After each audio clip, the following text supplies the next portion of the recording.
This 3-game set as the Blue Jays wrap up this long road trip, 10-game road trip. They have 2 more games. John Gibbons' team lost last night. A tough loss in walk-off fashion. They lost 3-2. Blue Jays managed just 5 hits last night. They're going to have to do a better job at that at the plate. Let's take a look at the lineup for John Gibbons' Blue Jays. Revere, Donaldson, and then Jose Bautista. Boy, he's been swinging a hot bat. Most important time of the year, Bautista's bat has come alive. 13 extra base hits in his last 22 games. And then Russell Martin, the catcher. He's put up good numbers against the starter for the Braves tonight, Shelby Miller. Russell is 6 for 19 with 4 extra base hits. 2 of those are home runs. And Russell, he needs to get back in the groove and start getting that line drive stroke toward right center. Especially against a pitcher like tonight's pitcher for the Atlanta Braves, Shelby Miller, getting ready for his 30th start of the season. 5-14 this year with a .286 earned run average. That earned run average 6th best in the National League. He is winless in his last 21 games. The last time he won was way back on May the 17th when he shut out the Miami Marlins. And that ran his record to 5-1 at the time. He's lost 13 consecutive games. He's allowed 0 or 1 earned run in 14 starts this season. And it's not just this year. This guy's a good pitcher. His career ERA of 3.18 ranks 8th among all active pitchers with at least 90 major league starts. So he's just not getting any runs to work with this season. Lowest run support in the majors, and he has been really handcuffed by his offense. He's just 24 years old. He's set to face the leadoff man, Ben Revere. Revere has faced Shelby Miller. He knows all about him, man. Revere's had a tough time, just 1 for 13. Here's the first pitch of the game. It's in there for a strike, and we are underway. Ben Revere 0 for 5 in the game last night. And was a big thing top of the order. They didn't do much at all. Revere, Donaldson, and Bautista combined to go 0 for 13. They left some runners on base yesterday, but Revere lined out with the bases loaded in the second inning. Base hit right there might have changed the whole complexion of that ball game last night.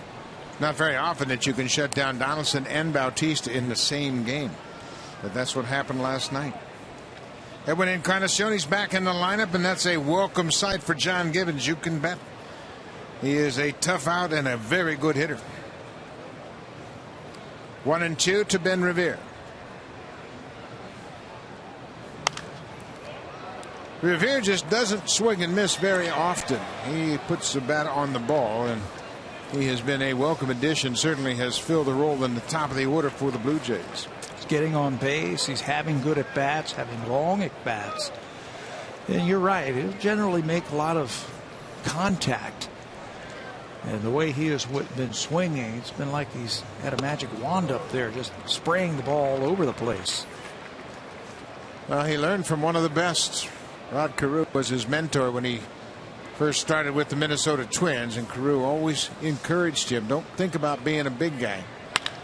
Just get your base hits, and there's a leadoff base hit. Revere will stop at first. Cameron Maben gets it back in very quickly. Well, there's the table setter. He's aboard, and now you've got 2, 3, and 4, and this is one of the most potent trios in all of baseball. One more RBI for Edwin, and he'll join that 30-100 club that Donaldson and Bautista have already added to. His presence in the lineup just makes this team just a little bit deeper, and just having him in the lineup makes everybody around him that much better. Absolutely it does. Josh Donaldson, we mentioned, he took an 0 for last night. Goes after the first pitch and pops it into the seats. Pat, you have talked about it all season long, how patient these hitters are. But we saw them wild swings last night without the presence of Encarnacion in that cleanup spot. Maybe trying to do something too much, subconsciously, maybe trying to pick up the slack with Edwin out of the lineup. A lot of breaking balls from Tehran last night that the right-hander swung and missed at.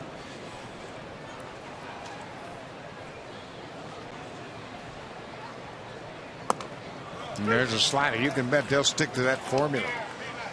Josh Donaldson took a look at that outside corner, very subtly knocked the dirt out of his cleats, but at the same time he was sending a message to the umpire.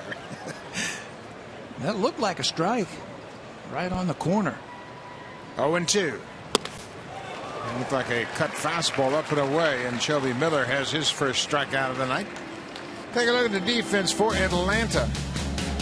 A pretty good defensive team, and Nick Swisher is in left field. Cameron Maben back in the lineup tonight. He scratched a cornea and he missed several games. Nick Markakis, former Gold Glover, is in right. Garcia, Simmons, Castro, and Freeman from third to first on the infield, and Christian Bethancourt is the catcher tonight. You know, you talk about this team being a good fielding team. They're tied for fifth in the National League in fielding percentage because of this guy right here. This is Andrelton Simmons, 2 straight Gold Gloves. In fact, he was the Wilson Defensive Player of the Year among Major League shortstops last season. He is one of the best at his position. Bautista drives it to left, and that's going to get down past Nick Swisher. Rivera's going to score. He's been waved around third, and Jose Bautista has given the Blue Jays a first inning run. Bautista with the double picks up the RBI, his 28th double, RBI 102, and the Blue Jays lead it 1-0. I think that's what they needed to do one more time. After last night's ball game, they lost their second straight game for the first time, 2 straight losses in a month. They needed to come out and make a statement against a pretty good pitcher. And Jose Bautista is going to turn that one. He clocks it into left field. Thought it might hit off of the warning track and bounce out of play, but hit right at the edge of the grass and died, and that's going to allow Rivera with his great speed to score easily, and the Blue Jays grab a quick 1-0 lead. Jose Bautista, that's his first hit off of Shelby Miller. An RBI double. Edwin Encarnacion, he goes after the first pitch, and he lost the grip on that bottom hand. Edwin took batting practice today, and you can see he's got those 2 fingers taped together, and watch how he loses that grip. And that's by design. You know, he'll let go of that right there because he doesn't want to feel the effects of that rollover with the top hand. You can see the hands taped together right there to give it a little bit more support. Edwin has reached base in 42 straight games. A remarkable stretch of hitting, and in the midst of that, he had a 26-game hitting streak.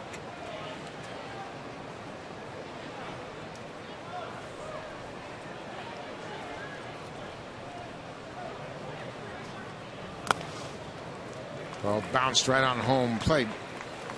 Ball and a strike to Encarnacion.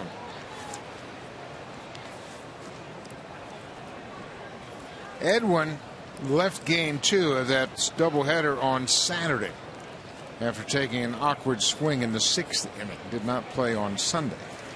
Well, the rain didn't help, did it? Pouring down rain when he swung through that pitch. Well, it's taking a lot of time. Christian Bethancourt, the young catcher.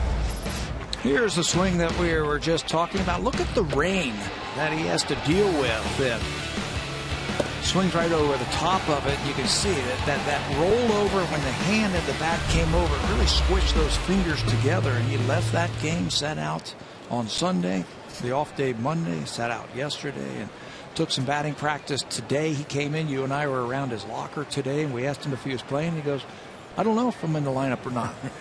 But he went and told Gibby that he was okay, and here he is. And they certainly need his presence in the lineup. Of course, they're going to be without Troy Tulowitzki, who normally bats 5th behind Encarnacion.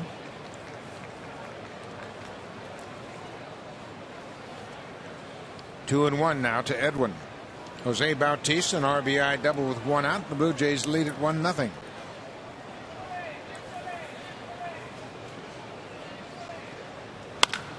Base hit to left field. Bautista held up. Not sure if that was going to be hit right at the fielder. So Encarnacion has stretched his streak to 43 straight games reaching base. He doesn't with a first inning single. And believe me, that's going to make that finger feel a lot better. Swinging like this, it looked like a changeup that was up, and he rifled that ball into left field. You're right, Jose had to make sure that ball got through.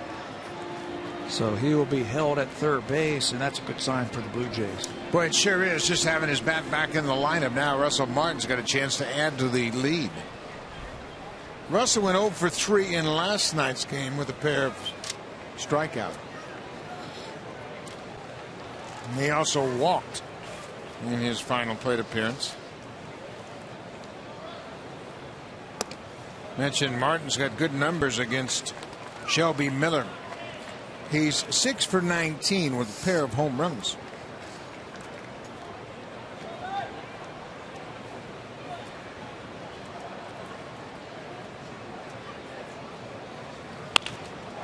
There's another base hit to left. Bautista will jog in it. Edwin's going around third, and they might wave it. Here's the wave home. The ball stayed down in the corner. The throw to the plate is not in time. That may have hit Encarnacion as he slid into home plate. But the Blue Jays have taken a 3-0 lead.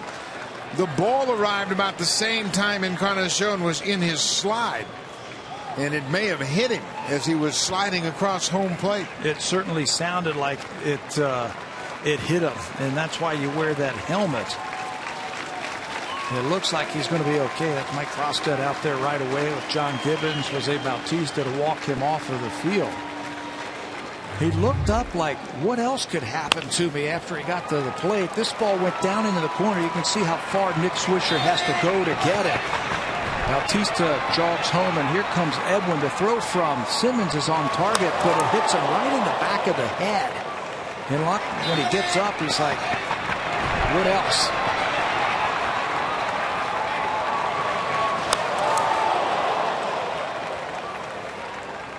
That's hard to imagine the ball would hit him. The helmet just begins to slide off his head and then gets right in the back of that helmet. So he slides across home plate. Boy, that's a shocker for a base runner, not anticipating getting hit, but then getting hit in the head. Thank goodness that helmet didn't come off as he was making his way from first to home. But it's a double for Martin. He takes third on the throw, and the Blue Jays are up 3-0.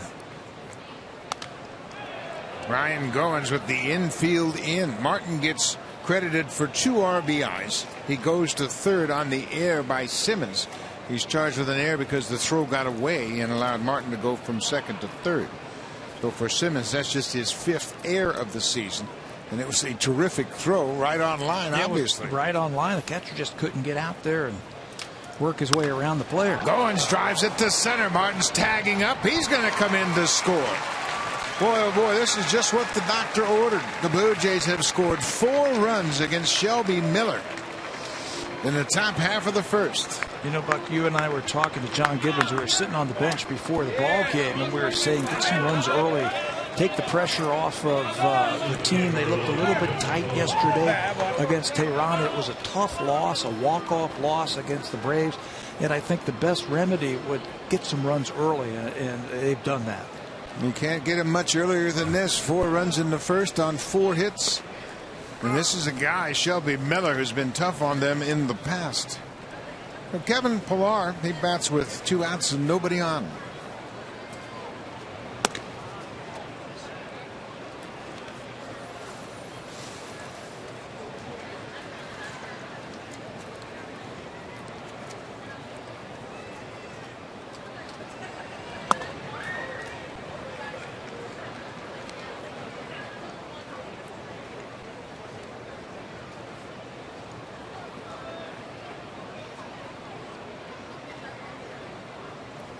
Way outside. 3 balls and a strike to Kevin Pillar, and what a welcome sight that is for the Blue Jays. They have their big bat back in the lineup, Edwin Encarnacion. And back out on the bench. So it looks like he's going to be okay. Now it's a full count.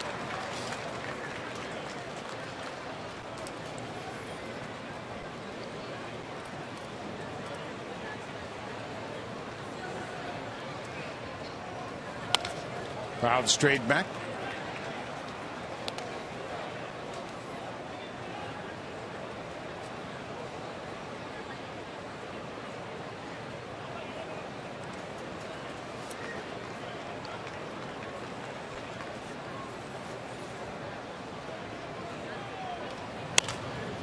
This has popped up over near the Braves dugout, and Freddie Freeman is there. The inning is over, but the Blue Jays jump out quickly against Atlanta. Jose Bautista with a man aboard and 1 out.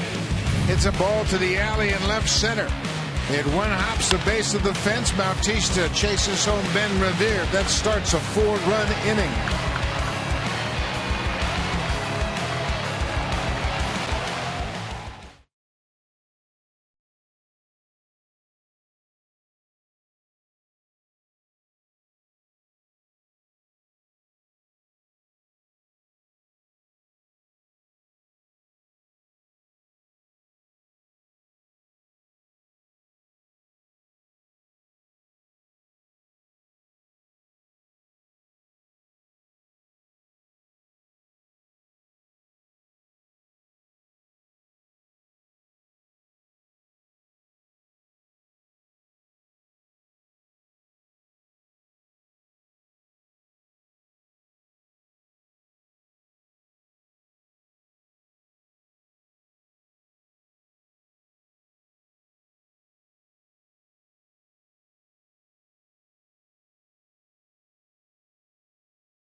They step to the plate. Let's take a look at the lineup for Freddie Gonzalez's Braves. Nick Markakis, top of the order over his last 9 games. He's 13 for 38 with 9 runs scored. He had 2 hits in the game last night. And Andrelton Simmons, he's been red hot. He's hit over 400 in his last 8 games, and he had the walk-off base hit last night for Atlanta. They will face David Price, making his 30th start of the season, the 5th season in his career with at least 30 starts. There are his numbers combined with Detroit, 15-5 with a 246 earned run average. He had a string of 14 straight starts with at least 6 innings pitched snapped in his last start at the Yankees. Last time he faced them in New York. Got out of there with a big lead. Nick Markakis jumps on the first pitch and hits it by Encarnacion. Markakis is headed for second with a leadoff double. Nick Markakis, his eyes light up when he sees the Blue Jays uniform. There is no question about it. That's his 181st hit against the Blue Jays. You know, every time we see Nick Markakis, he's coming up with base hits. Maybe he should just go down to first base from the on-deck circle, because that's probably where he's going to start. This one under the glove of Encarnacion down into the right field line for another double for Markakis. It's Markakis' 47th double against the Blue Jays. As I mentioned, he has 181 hits. This is Daniel Castro, and you watch Castro in this at bat. I bet you he punches that ball right towards the second baseman. His job is to move Markakis early in this game. And there it is, right to Encarnacion. Daniel Castro, a very productive out on the first pitch. Moves Markakis to third. Let's take a look at the Blue Jays defense. Ben Revere, the Georgia native, he's back home playing in left field. Kevin Pillar's in center. Jose Bautista's in right. Josh Donaldson mans third base. Goins and Pennington up the middle. Edwin Encarnacion playing at first base tonight. And Russell Martin back behind the plate for David Price. And that's great to see Edwin over there at first base for his Bathno designated hitter here in the National League Park. Last time Edwin started at first base, August the 27th, when the team was in Texas. Freddie Freeman goes after the first pitch. Markakis back to tag at third. Here's the throw from Revere. It is not nearly in time, and the Braves get one back quickly. Double ground out, sac fly. And Freeman picks up the RBI. I think I have the Atlanta Braves game plan to now offensively. They're swinging. Swing. David Price has thrown 3 pitches. He's given up a run and got 2 outs on 3 pitches. These 2 pitchers, Shelby Miller for the Braves and David Price for the Blue Jays, they both are among the leaders in strikes. They throw a lot of strikes. They come at you. Adonis Garcia 2 for 4 in the game last night. Another strike from Price. They will both fill up the strike zone. Yeah, so the hitters, I think, taking a look at their scanner reports, and they're up there swinging. Goins makes a nice play. David Price is through the first inning. The Braves get a run. Nick Markakis comes in to score. We'll go to the second. 4-1 Blue Jays.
he'll look back on these 3 days in Atlanta with some very fond memories. Yesterday afternoon, he had a great opportunity to sit down and chat with one of his idols, and that is Phil Niekro. The two of them sat and just talked for about 15 minutes. R.A. says that they keep in touch quite often during the season, trading texts, just talking about the knuckleball. He said earlier in the year, when he was having his struggles, he reached out to Phil Niekro, and Rico gave him some great advice. They don't see each other very much, but as you know, guys, there are very few knuckleballers around anywhere, so R.A. Dickey says they are a very close-knit group, and anytime he can pick his brain, he takes advantage of that chance. Now, he's a Hall of Famer, of course, and he's a terrific guy, and R.A. Dickey has leaned on him throughout his career when he developed that knuckleball. He's one of the guys that helped him along. Charlie Huff, Tim Wakefield, the other two knuckleballers that Dickey reached out to. Phil Niekro, for those of you who don't really pay attention, pitched for the Blue Jays. He pitched for the Blue Jays in 1987, a total of 3 starts.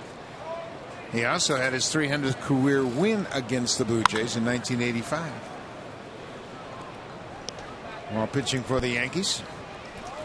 That's an ex-teammate of mine, Phil Niekro. I got to play with him in Cleveland. What a guy. Oh, he's funny, isn't he? Fun gamer. Loves to fish, loves to play baseball, and just a terrific teammate. One of my first interviews broadcasting for telemedia radio out in the All-Star game in San Francisco, I went down with Tom Cheek, the late Tom Cheek, and I had my recorder, and I went over to Niekro and I asked him for an interview, and it was just terrific. A great interview. Back and forth. He gave me some great stuff. I ran upstairs. Cheek, you got to hear this interview. I know where this is going. I forgot to push the record button. So it's all up here, right? It's right here. It's locked like a steel trap right in my mind. And Cheek, he was very, very gracious. He said, well, we'll go get somebody else. Cliff Bennington strikes out, first out of the second, and there's the statue of Knucksy right outside this stadium. And what an iconic figure he is around baseball. The Hall of Famer. He's now 76 years old. And, of course, you know him because he's from Ohio. He's from Ohio. He was really good friends. He grew up with John Havlicek, and he would have him come into the clubhouse a lot. Got to meet him. This is David Price. He goes after the first pitch and grounds it to shortstop. He'll just jog up the first baseline. Price has been waiting all season long for another opportunity to get in at bat. He's now 0 for 6 for the season. His third interleague game. Why did he swing at the first pitch? He didn't give us time to talk about him as a hitter. He was going to ambush that first fastball he saw. He did. And you know what? He's been talking about his hitting ever since he joined the Blue Jays, and his teammates are really giving him a hard time about it. He has 2 big league hits. He has 1 hit against Aaron Cook in his first major league at bat back in 2009. The other against former Blue Jay Josh Johnson.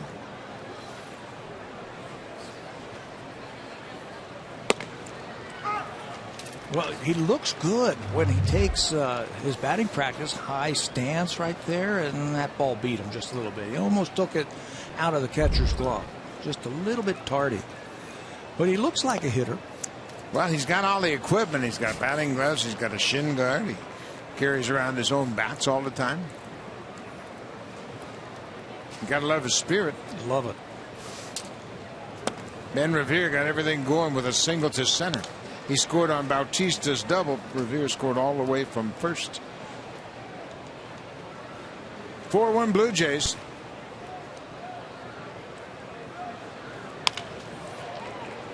Simmons has it go right through the wicket. It was a little soft liner that one hop Simmons. He was anticipating a little higher bounce, and it went right through his legs. For his second error of the night, we talked about him in our defensive alignment. He's had 129 games started shortstop. He's had the most chances in the National League with 611, and he's only had 4 errors all season long coming into this game. This is number 2 right here. 2 and 2 innings for Simmons. So Revere is aboard again. This is Josh Donaldson. He struck out on a high cut fastball in the first inning. You know, Simmons is so smooth. He's got good hands.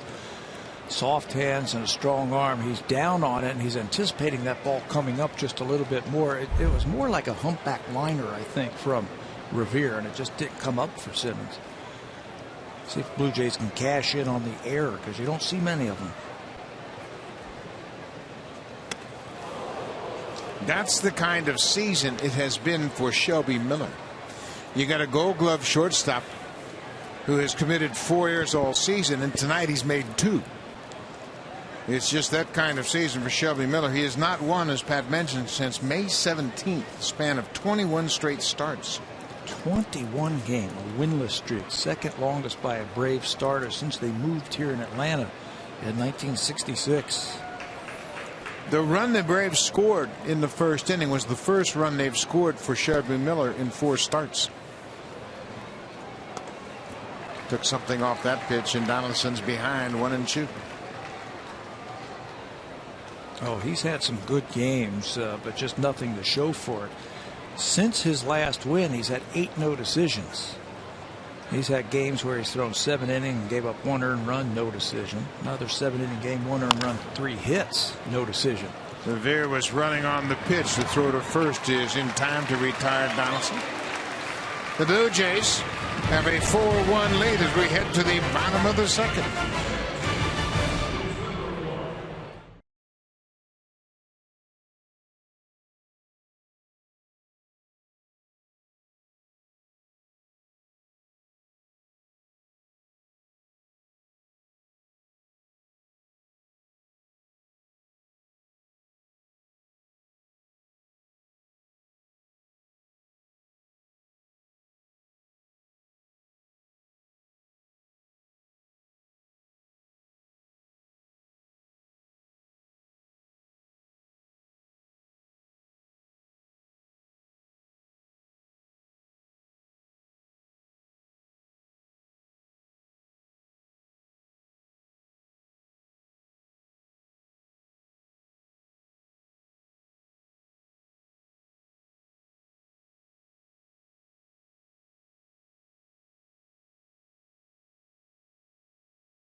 Presented by the all-new 2016 Honda Pilot, proud partner and official vehicle of the Toronto Blue Jays.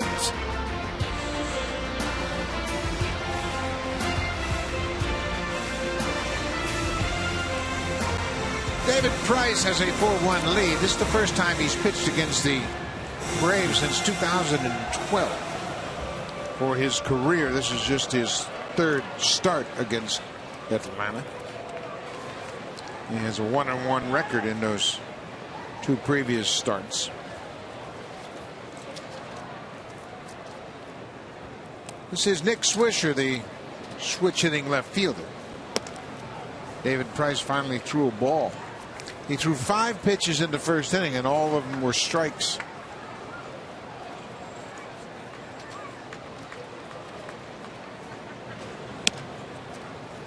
Two and 0. Nick Swisher's faced Price a lot. He was 12 for 40 against David Price, so they know each other very well.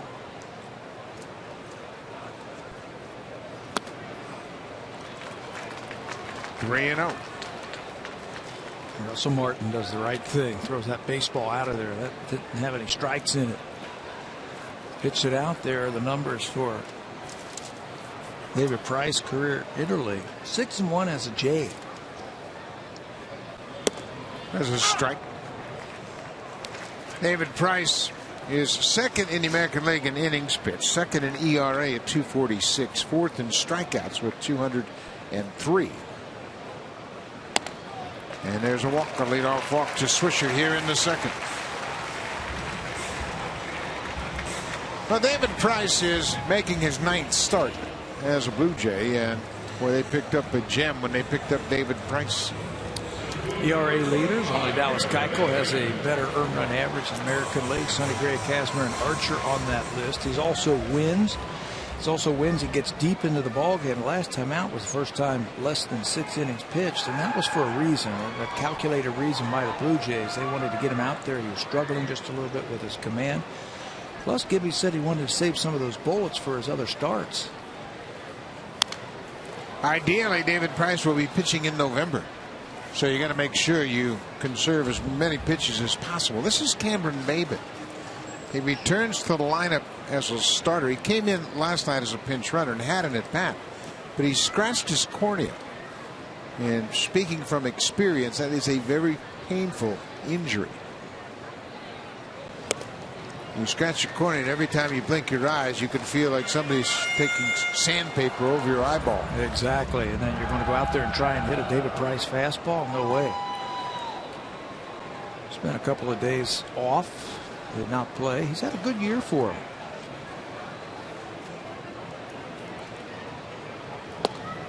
Strike 3 call. Price finds that outside corner, 1 out, man at first. Let's check in with Jamie Campbell.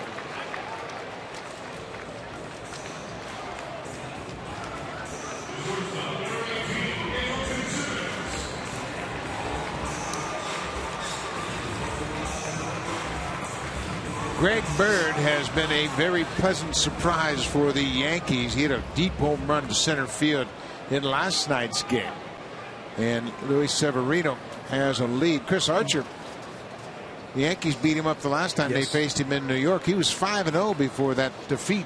He had a lead against New York. Gave it up late in that game. Greg Bird, another 22-year-old. The major leagues are full of 22-year-olds who are doing stuff. Boy, aren't they?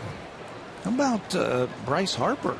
He's just 22 years old. Did a couple of home runs last night. Bryce Harper is breaking records, and when you think of him, he's hit a home run down the line. He has 10 games, Harper does, with 2 or more home runs in his career. And he's not 23 yet. The only other 3 players to have had as many multi-home run games at 22 years or younger, Eddie Matthews, Bob Horner, and Mel Opp. So Harper is in very exclusive company. Anderson Simmons, he got the game winner in last night's game. He had a first pitch single to right field and walked off the Blue Jays.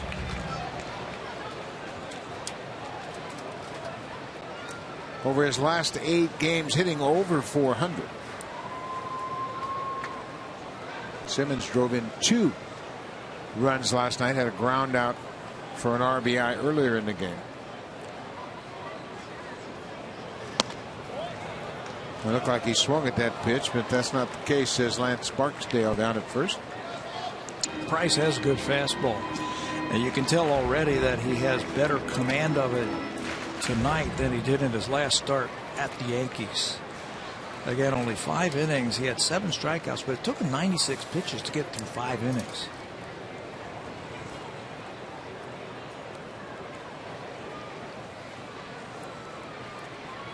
Two and 2 to Simmons.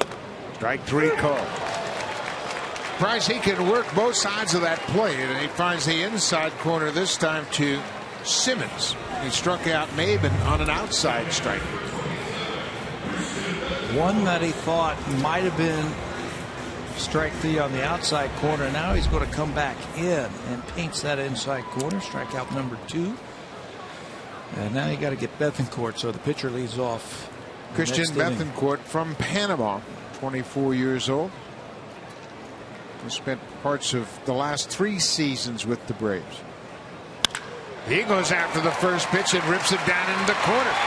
Ben Revere's going to have to hustle it back in, and they're going to stop Swisher at third as this lineup has a game plan. They're going to go after Price early in the at-bat, and Bethancourt comes up with a 2-out double, his 7th. You know, they're going to have to pick up on that and maybe throw some change-ups or something off speed. This is a fastball right on the inner half to a 188 hitter, and he rips this ball to left field. Nick Swisher who walked, is at first base. He can only get to third base. The ball is hit so hard and retrieved by Revere. But I think they're going to have to start throwing some changeups or some other off-speed pitches on that first pitch.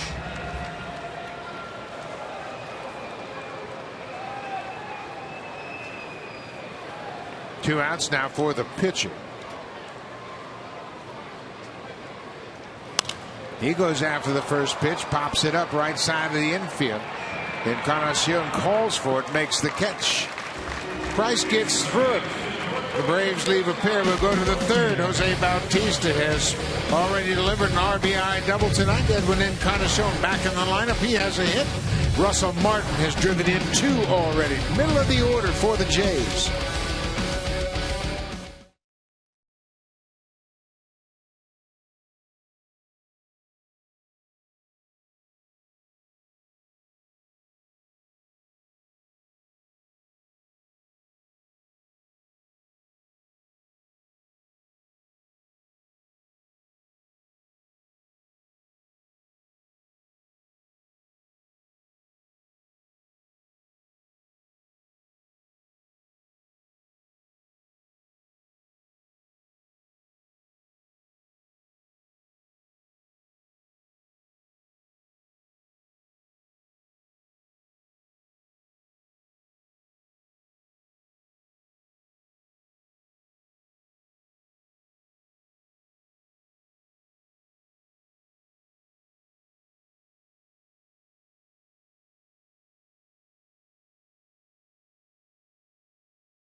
Show, and it's nothing like your old Muppets. You can catch it Monday on City. Who's your favorite Muppet, Buck? Oh, I don't know. Kermit? Were you a Kermit guy? Or no, I wasn't a Kermit guy. Cookie Monster. I was just going to say Cookie Sesame Monster. Street. That's not the Muppets. Still a Muppet. Cookie Monster? Oh, yeah. They're all Jim Henson Muppets. Not Kermit the Frog. I like the movie. When they got to the fork in the road, they took it. So we move to the third, and Jose Bautista, we mentioned, he got everything started. Bautista came into this game batting .342 over his last 22 ball games. And he drilled a double to the gap in left center to drive home the first run of the game. What a season Jose has put together. Didn't start out that way, did it? Remember the shoulder injury way back in April? April 21st, he injured his shoulder on that ill-advised throw, and he's got his average up to .252 now. There's a fastball top of the zone. Bautista has scored a run tonight. That gives him 99 runs scored. He has 93 walks, 99 strikeouts, and he's driven in 102. All of the big numbers you want from your run producer. Runs scored, get on base, and drive him in. Got a .370 on base percentage. He has shown great patience at the plate when they needed base hits and they weren't going to throw him strikes like this at bat right here. He'll take it and he'll pass that baton for the guys behind him. This is exactly the impact of Edwin Encarnacion. Bautista can take those borderline pitches. This is bounced up the middle.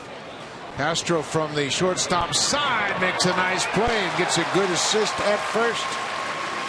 Daniel Castro coming from second base got on the shortstop side of the bag and then threw a low throw, but Freddie Freeman was there to dig it out of the dirt. That had a little tricky spin, that last hop. Watch it. Bam. He's got to stay with it on the short hop and plenty of arm to get it across the diamond.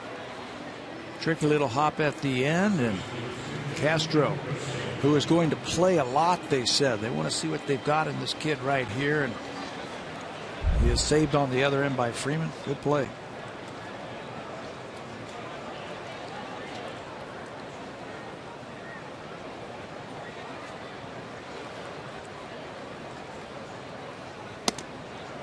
First pitch strike to Edwin Encarnacion. Edwin singled and scored in the first, and then slid across home plate and got hit in the back of the helmet by the relay throw.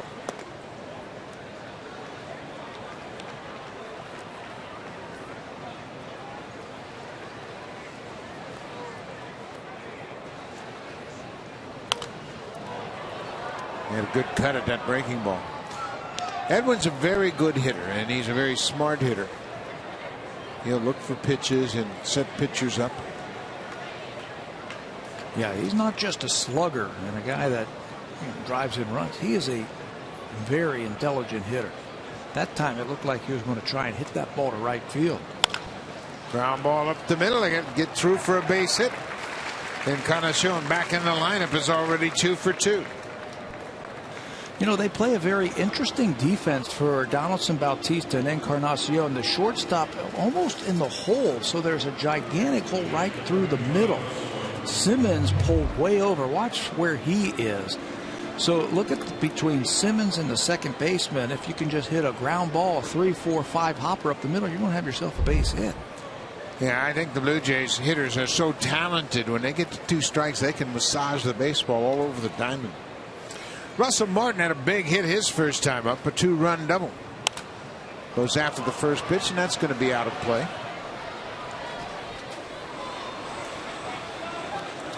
For Martin, that gives him 66 RBIs on the season. And you know he's thinking about that next home run. That'll give him 20. Maybe that's why we have seen him get a little bit long at times in his swing, trying to pull the ball.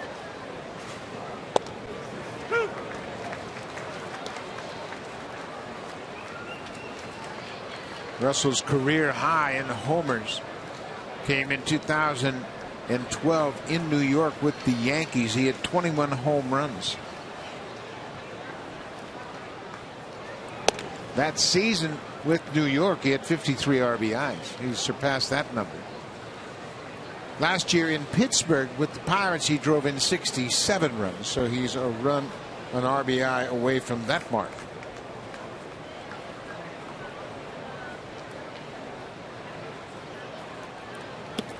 Slow breaking ball, and again, Lance Barksdale says no swing. So it's 2 balls and 2 strikes to the Blue Jays catcher. I think the Blue Jays have done a really good job of giving rest at time to Russell Martin so you don't wear him down for these last couple of weeks of the season. They have picked their spots to rest him, especially when Josh Tolley came up. He doesn't have to catch R.A. Dickey the last couple of starts.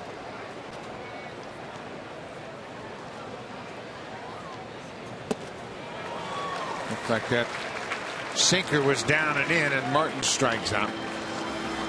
Well, let's take a look at the scouting report for Shelby Miller. He's got outstanding stuff. A fastball 68% of the time that you can see. He's 94-95 with it, and he can place it on either side of the plate. He'll cut the ball, and it's a hard cutter at 87, a curveball, and a changeup. Right now, that cutter, he has not been able to throw it for a strike. Cutter, they're also hitting just 192 against that pitch against them this season. But he's got great stuff. He just hasn't had a lot of runs to work with this season. Coming into this game, in his last 21 starts, the Braves have scored no runs, 0 in 11 of those starts. Tough to win when you don't get any runs. Very hard. Ryan Goins has himself a base hit. He had a sac fly his first time up. Now he comes up with a 2-out single to left.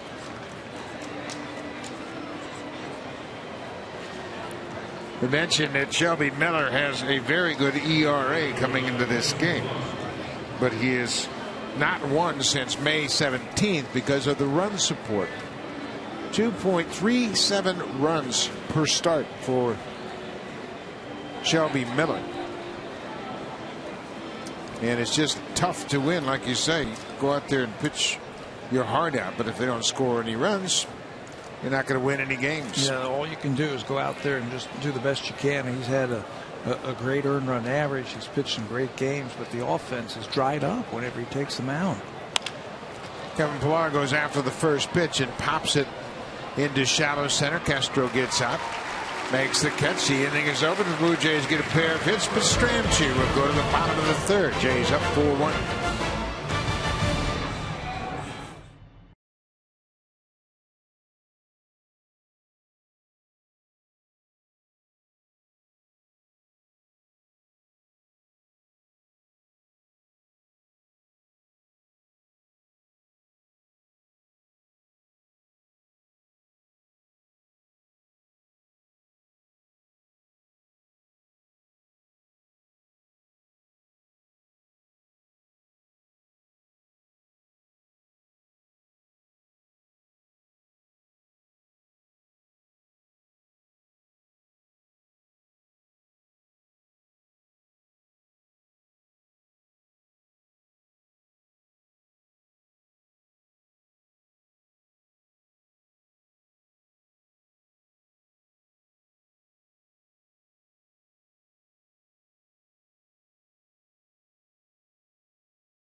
You do have tickets, you're going to want to show up at the ballpark early because there's lots of giveaways coming up on September 26th and 27th. It's Blue Jays Fan Appreciation Weekend presented by Allstate. Fun in-game activities and prizes to be won all weekend long, including a very cool hit hoodie on Sunday, September 27th, when the Blue Jays take on the Rays at 1:07. The first 20,000 fans will receive one. Bye. A beautiful hoodie, and you can bet that's going to be a hot item that final weekend of the season. And certainly the fans should be applauded for their support of this ball club. They have turned out in record numbers late in the season, and it's been a great atmosphere. Nick Markakis, he doubled on the first pitch he saw tonight, came around to score on the sacrifice fly by Freddie Freeman.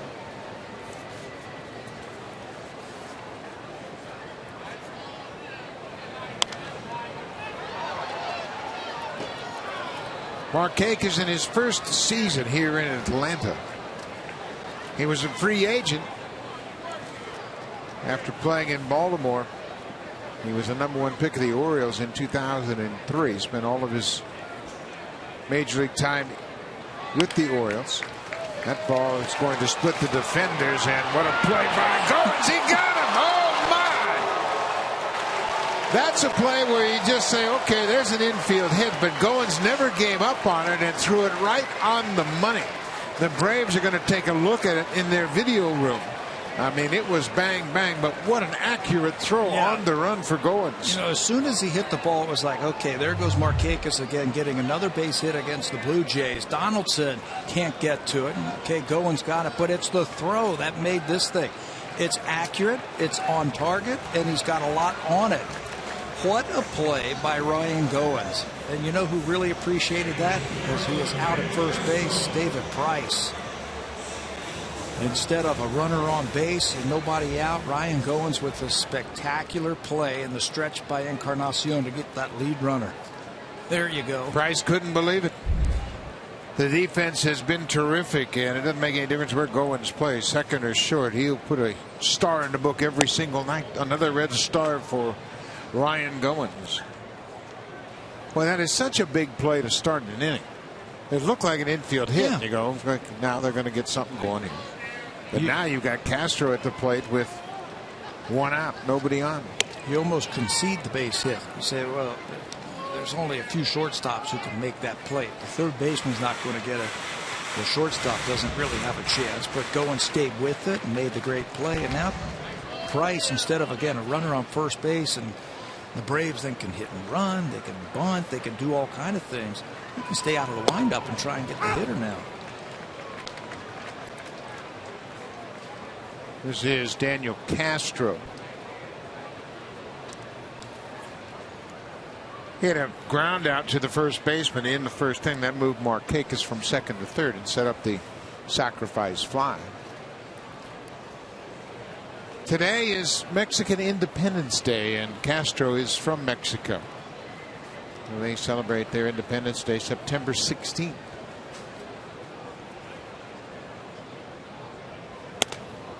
The Blue Jays have some Mexican players, as Osuna and Marco Estrada, both born in Mexico. 1810. Yeah, 1810. Mexican Independence Day. You look around baseball, there's quite a few players in the major leagues right now. There are 11 native-born Mexicans playing in the major leagues right now.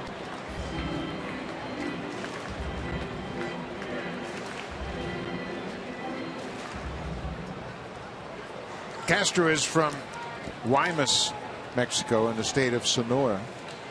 It's the same state that Osuna is from. 3-2, 1 out.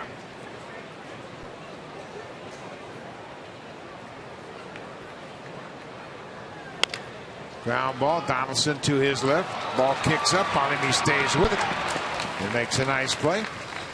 Donaldson never gave up. The ball stayed right at his feet. He was able to recover and throw out Castro. Well, he kept his feet moving. That was the most important part about that play. He got in front of it. It took a little tricky hop right at the end, but he kept his feet moving, and that way he could field through the baseball. Like infield instructors tell you, field through the baseball. If you bobble it momentarily, keep your feet moving. Keep your momentum going over to first base, and he finishes off the play. Freddie Freeman has the Braves RBI tonight. He had a sac fly in the first.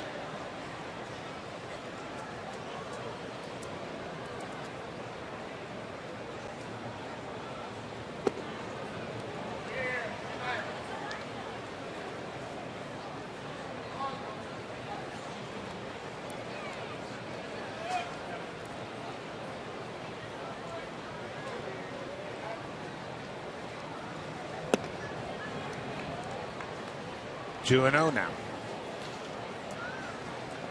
4 runs is a magic number for the Blue Jays. When they score 4 runs or less, they are 10-52. So they might want to add a run or two. Yeah, I was thinking the same thing. You never want to get good pitchers into a groove. They struck early against Shelby Miller before he could find it. If you let them off the hook, they're liable to throw zeros up at you the rest of the game.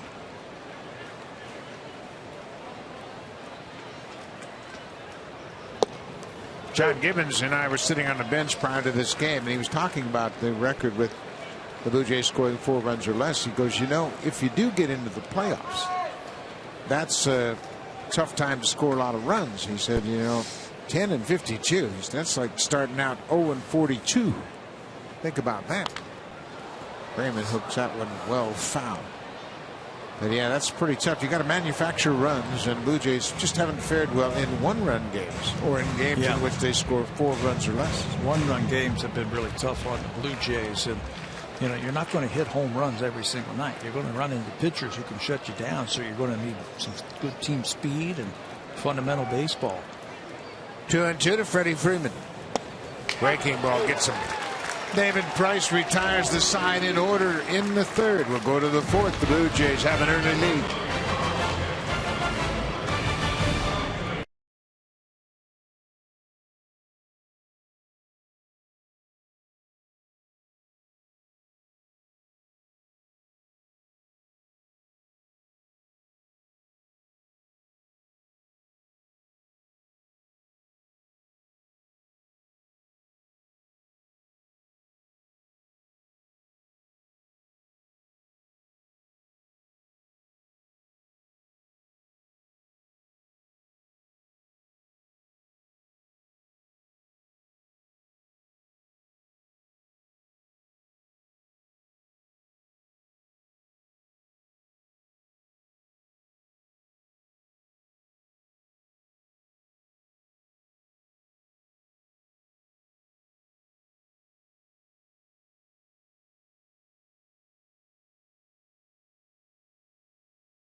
is out, and it features a fantastic interview with the Blue Jays' Roberto Osuna.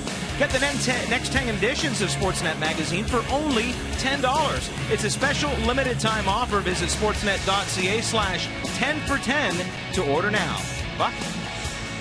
That'll be a very interesting read, Barry, with Osuna, man. He's a very interesting young man.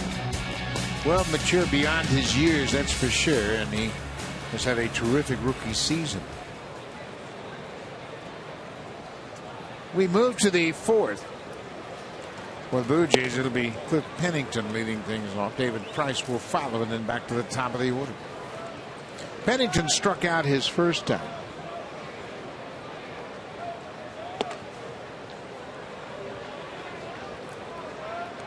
Now it's 2-0. You know, one thing I've noticed about Cliff Pennington, he gives professional at bats. Yeah, he really does. He works the count, and he'll take his walks.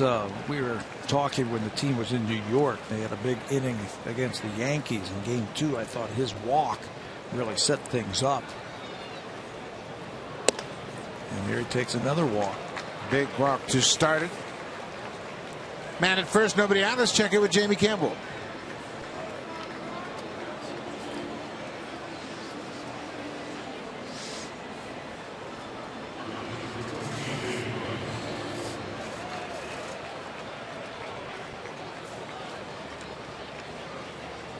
Danny Duffy, starting for the Royals, has given up 4 runs on 5 hits through 2 innings, and he called the balk on Shelby Miller, so David Price has an advantage. He's already moved him to second without squaring around.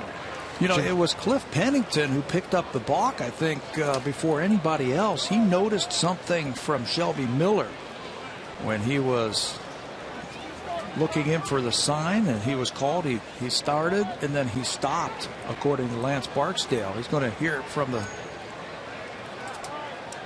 manager of the Atlanta Braves. He's giving him a reason why he called the balk.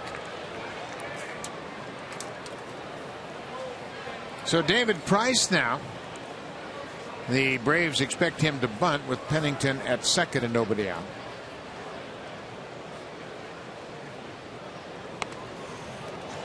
Price fouled it out of play. Well, Lance Barksdale, the first base umpire who called it, called a balk because he started, and that's a balk. That's clearly a balk.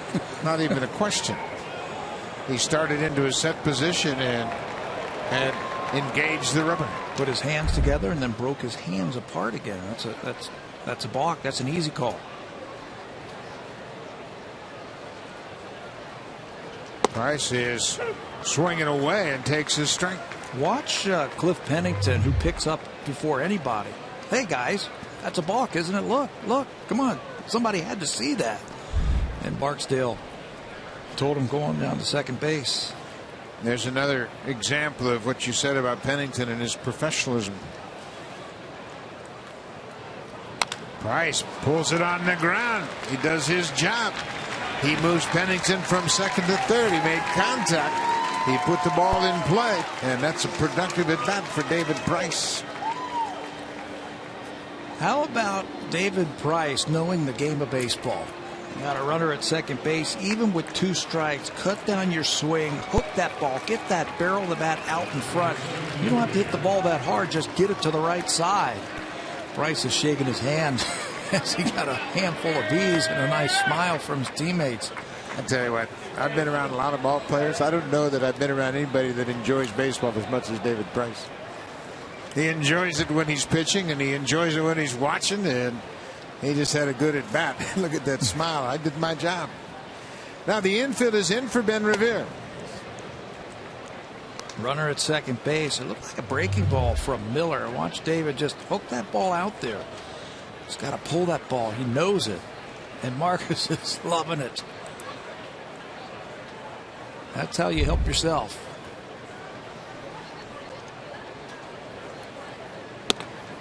Ben Revere now batting with the infield drawn in. Revere singled to center and reached on an air.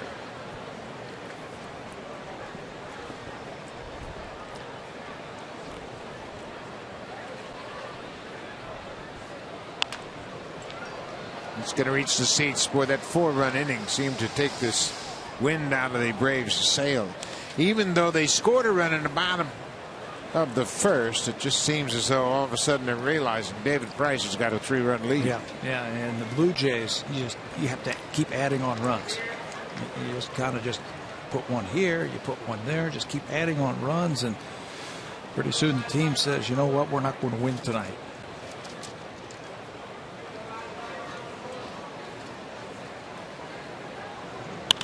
There's a fly ball to right. Tagging is Pennington. Markakis sets up for the throw. Here's the throw to the plate, and it's going to be late.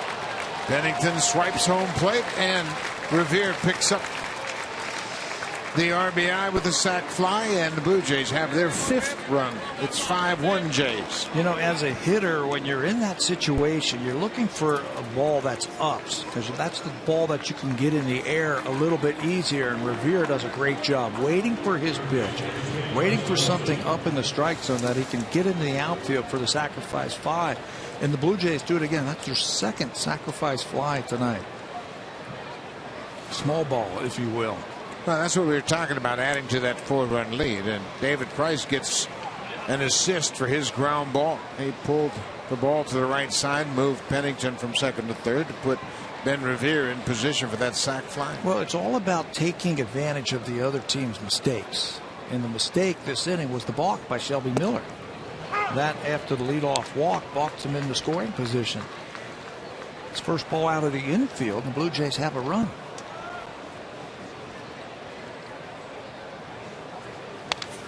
Donaldson hits it off the end of the bat.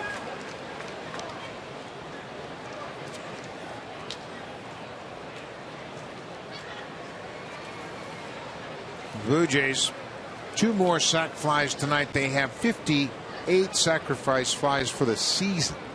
That's the most in baseball.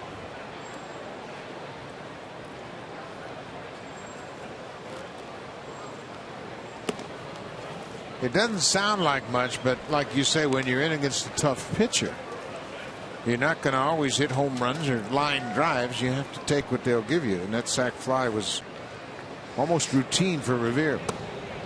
58 sacrifice flies, right? That's 58 runs for the Blue Jays. On the season, you can see why they lead the world in run scoring, because they play the game of baseball the right way. Donaldson fouls it off. It's a 2-2 count.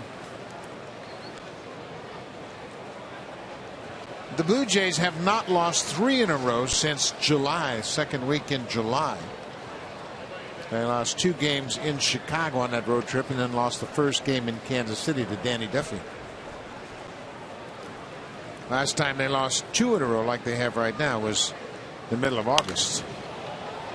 That was at Rogers Center when the Yankees won back-to-back games. That's the last time they have experienced back-to-back losses like they have here after the loss last night.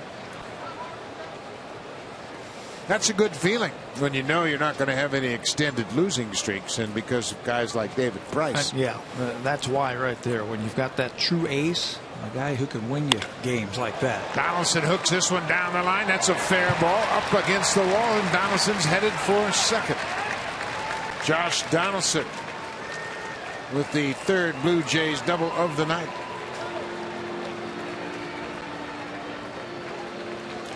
Looks like Shelby Miller's breaking ball. There's not a lot to it. He's hanging it. He's making a lot of mistakes. This looks like a hanging breaking ball to Donaldson, and he ropes that ball down the left field line for extra bases. Blue Jays now have 7 hits and 5 runs, and it's only the 4th inning.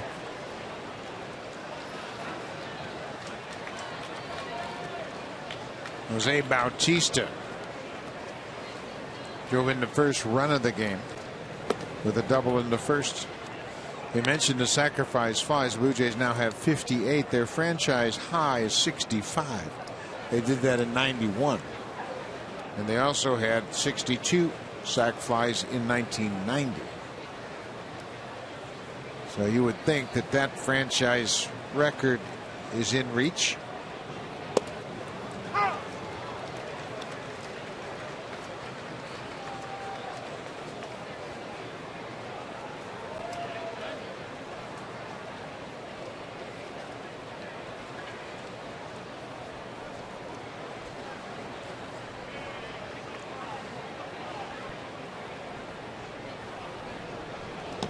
Bounced well in front of home plate. In case you're just joining us, the Blue Jays touched up Shelby Miller for 4 runs in the first inning. It was the 8th time this season the Blue Jays have scored 4 or more runs in the first inning. They will get a starting pitcher down when he's just trying to get settled into the ball game and put up a crooked number. That's what it looked like for Miller. He just didn't have his stuff like we have seen in the past, and Blue Jays were waiting for him. Bautista with a 3-1 count. Sugar Ray Merriman starting to loosen up for Atlanta.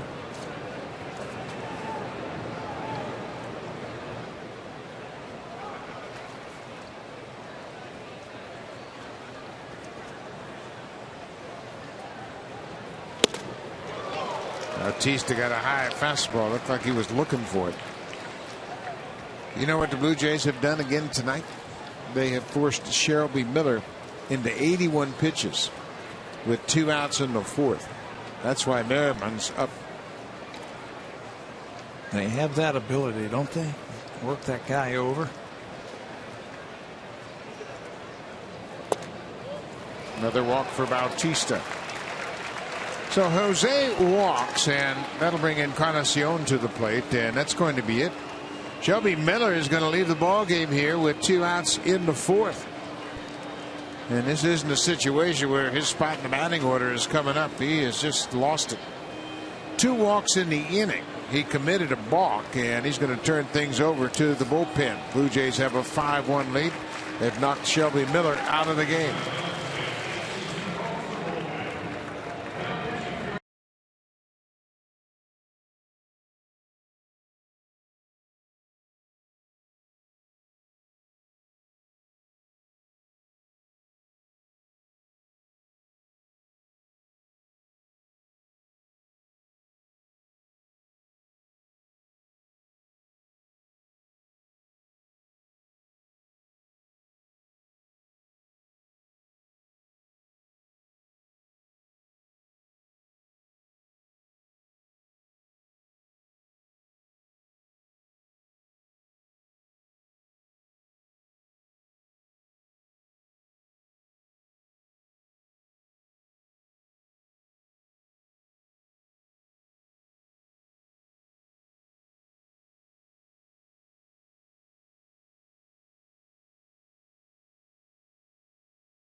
New pitcher for the Atlanta Braves is Sugar Ray Merriman. He was originally signed by Kansas City Royals. They released him in 2014. Atlanta picked him up, and here he is in his rookie season, making his 14th appearance. Fastball, curveball, good changeup. That's what you're going to get from Merriman. And yes, that is his given name right there, Sugar Ray, named after Sugar Ray Leonard, the great boxer. He's 0-1 with a .564 earned run average. He's been up and down all season long for the Atlanta Braves. He was recalled on August the 24th. This is his 3rd stint with the team. So he will get to face Edwin Encarnacion with a couple of runners on. Edwin already 2 for 2 tonight. A couple of singles. He scored a run in the first. He's extended his streak to 43 straight games reaching base. Donaldson at second, Bautista at first. Look out. Breaking ball got away from him.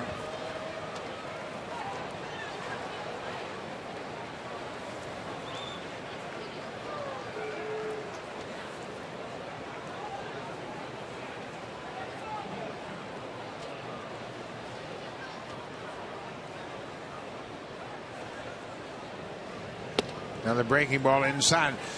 The Blue Jays have seen Merrimon in the past. They saw him in April, but he only threw 2 pitches. He came in and threw ball 1 to Donaldson, and the second one was a walk-off home run in extra innings. Donaldson took him deep and walked off the Braves. That was the only game they won in that 3-game set back in April. 3 straight balls. 3 straight breaking balls, and he lost all 3 of them. You can see he keeps trying to wipe the sweat off and the perspiration off on his pant leg, like that ball is slipping out of his hand. Merrimon is from Colombia. He's 26 years old. Encarnacion, you got to believe he's going to take a strike here because Merrimon hasn't been close.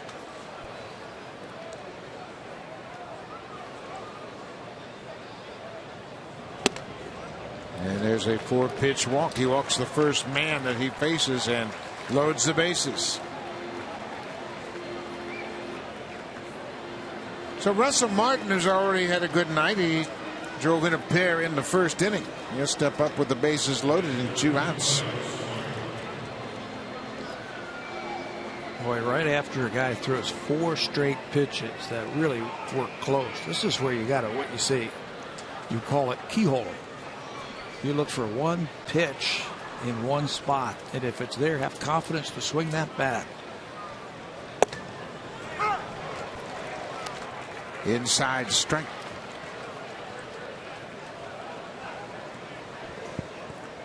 Donaldson doubled. He's at third. Bautista walked. He's at second, and Encarnacion followed him with a walk as well. Bases loaded for Martin.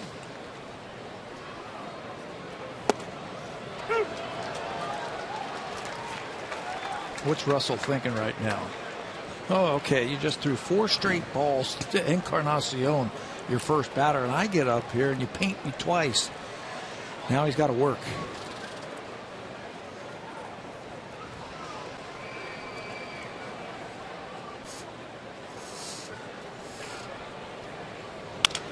Off the end of the bat. Garcia goes to first. The inning is over, and after a walk, Merrimon gets out of it.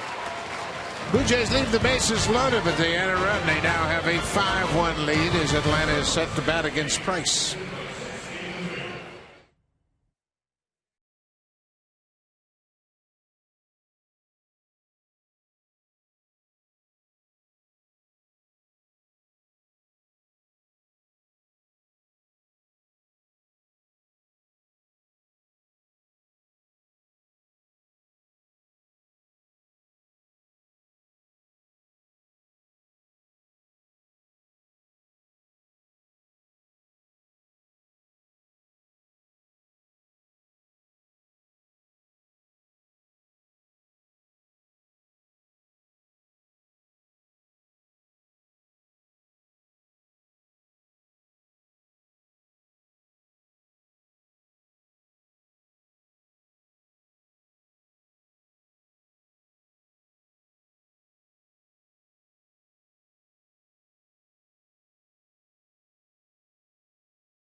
MLB.tv. Watch every out-of-market game live in HD on more than 400 devices with MLB.tv Premium. Real-time highlights, live look-ins, pitch tracking, and more. Every night on every device. Visit BlueJays.com for more details. Buck, as we get closer and closer to the end of September, it's becoming a lot more fun following these pennant races. Well, it sure is, Barry. A lot of great games going on, a lot of great series going on. In the American League, how about the Texas Rangers? They have taken over first place in the AL West. Texas beat Houston 6-5. Mitch Moreland had a walk-off sac fly. to win it in last night's game. Sean Tollison picked up the win in relief. Oliver Perez, the lefty, took the loss. They've also taken a 1-0 lead tonight already against Houston. Martin Perez against Dallas Keuchel, and they scored a run in the first inning off Keuchel. Who got the RBI? Prince Fielder. The good ones step up, don't they? In crunch time. Adonis Garcia, the third baseman, with a ball and a strike. He lined out to Goins to end the first.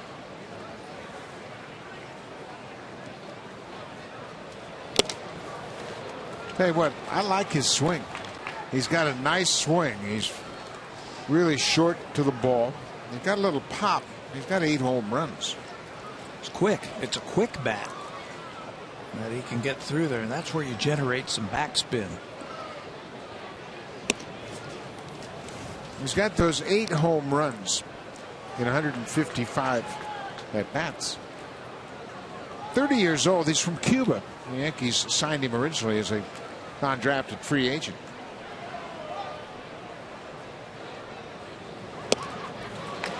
Price just powers that fastball away for the strikeout. David Price making another interleague start, and he has fared well against the National League. Maybe it's the ability that he gets to hit at some of those times when he is on the road that just gets his blood pumping. But he's got a 227 earned run average in his last 9 interleague starts with an outstanding whip, and he's averaged almost 10 strikeouts per 9 innings pitched. David Price, for his career, has 58 road wins. That's the most in baseball since 2009, when he came up as a starter. Ground ball up the middle, that'll sneak through. Nick Swisher has been aboard twice. He had a walk, and now he is singled. But we mentioned Price and his 58 road wins. That's the most in baseball since 2009. He also is tied for 7th overall in wins with 101 wins. Justin Verlander of the Tigers leads the way with 109 wins. Then Kershaw has 107, Zach Greinke 106, and then Felix Hernandez, Max Scherzer, Jared Weaver all have 103 wins. They're just 2 ahead of Price. Some of the biggest names, I think, in all of baseball for starting pitchers. We had a great discussion, didn't we, today with Chip Caray about, what's more important, the wins from a starter or some of those other stats.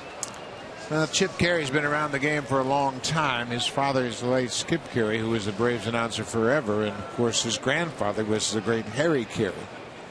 So Chip's been around the game ever since he can remember, and he said he was in a conversation on social media last night with some fans about the importance of wins, and there you see Chip. He has done the Braves game for a number of years. He and I worked together in TBS during the postseason, but a terrific baseball mind, and he always likes to have conversations like, what does this mean for you? But we were talking about the value of pitchers and whether or not wins is an important stat. Well, every one of those guys that you were just reading off there as Maven goes down on another high fastball, every one of those pitchers, what separates them from everybody else? They make a lot of money. Well, they make a lot of money because they win a lot of games, right? Exactly. And you know what? How do you determine who wins the league? The team with the most wins. And give me a whole bunch of starters that can win games, and I will battle you every single day. Isn't that the name of the game? Yeah. To win?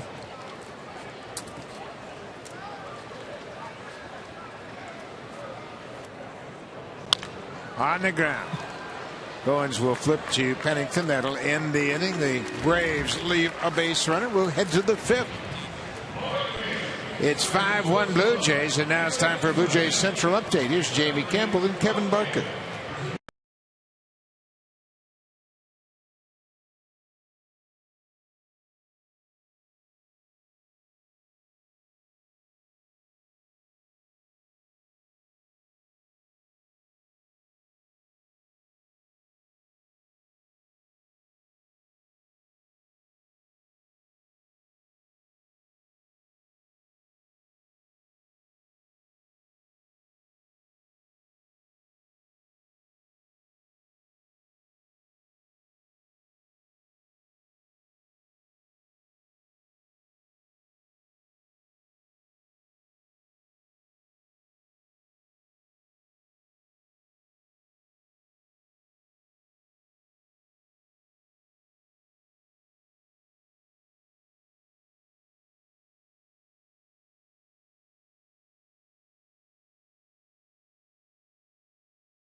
analysis and post-game interviews. Catch Blue Jays Rewind, part of the morning highlights on Sportsnet 360. Buck, we're seeing more and more of Ryan Goins in that morning highlight package, not just for his defense, but what we're seeing him do with the bat right now. You know what? He's playing with a lot of confidence right now. He knows he's going to play. He's relaxed in the field, and he's relaxed at the plate. And Ryan's had a good night once again here tonight. He'll start things off for us in the fifth. He's had a sac fly and a base hit to left. Ryan's average at 242.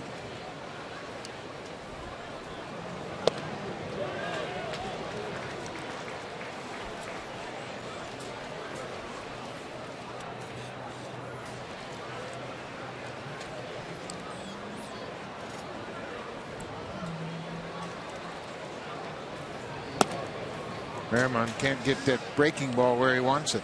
He hasn't thrown one for a strike yet, has it? Well, he threw one to Russell that backed up and stayed on the inside part of the plate. His best pitch might be his changeup, and there it is right there. Going to have to throw something other than that for a strike to make that effective.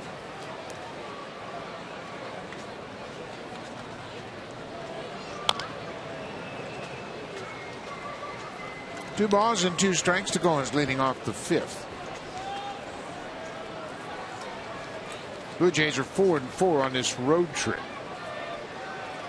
They lost 2 of 3 to Boston at Fenway. Took 3 of 4 from the Yankees.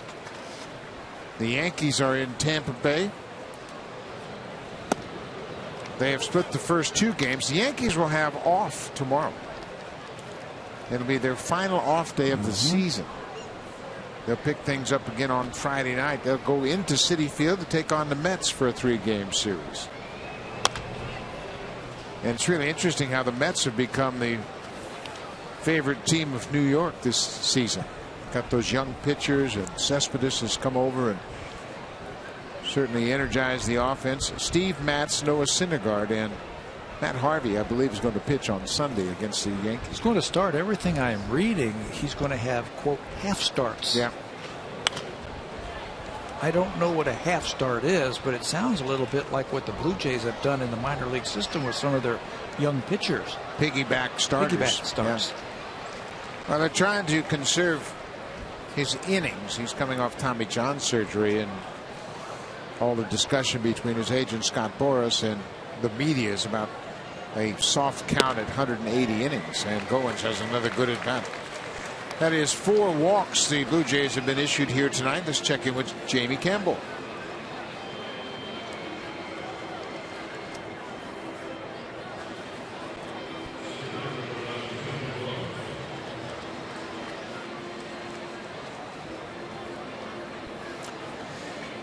Well, you know what? You really have to give Jeff Bannister a lot of credit, because he has done some unusual things, including playing Mike Napoli in left field just to get another bat in the lineup.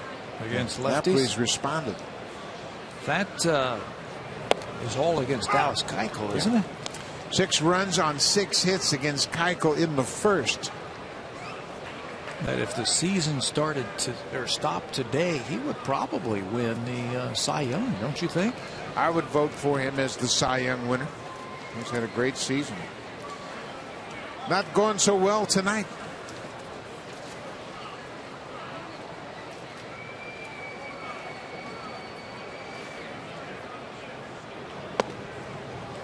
Ryan Goins has worked on every aspect of his game. His batting has come around. He's made some adjustments, but right now I notice him at first base. Tim Leaper's done a great job working with him, and what he's doing is he's keeping his feet moving when he takes his lead, just to try to stay in a more athletic position.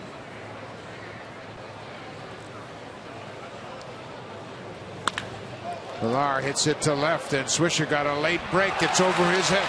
Goins is headed for third, and Louis Rivera will stop him there as Villar gets to second. Nick Swisher didn't react well off the bat. Got a late break, and the ball carried over his head. Looked like he might have taken a step in or to the side. He's had some knee problems over the last couple of seasons, so he's not moving around like he used to when he was younger. And all it takes is just a split second for an outfielder to freeze a little bit, and that ball's going to be over his head. Extra bases for Pilar. Nick just can't come up with that one, and Goins is going to stay over at third base to finish off what you were talking about with Goins as a base runner. Tim Leeper over at first base. First base coach thinks that Goins can be a base stealer, and he can steal himself some bases. He's got that type of speed. Cliff Pennington, number 8 hitter.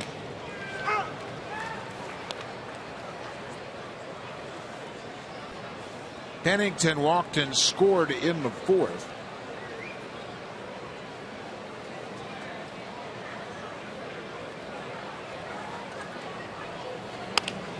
Ground ball, that's going to score a run.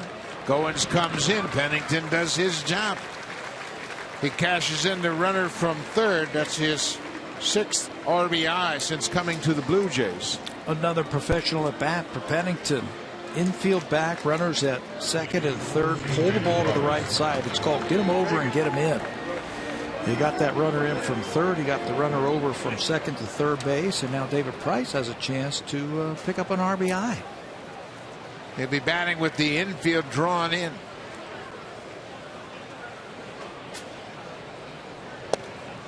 Price had a productive at bat his last time up. He grounded out to the second baseman and moved the base runner from second to third, and he would later come in on a sac fly.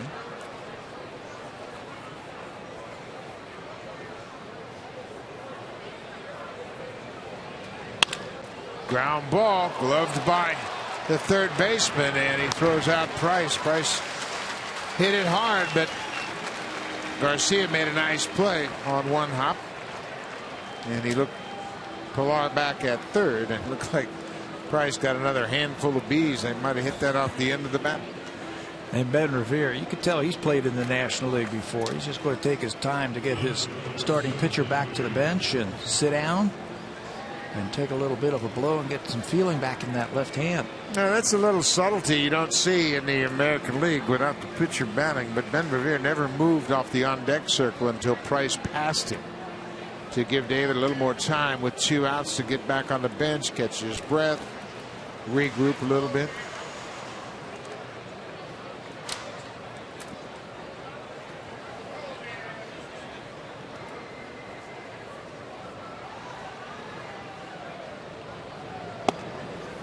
Ben Revere's had another good night. He's been on base 3 times.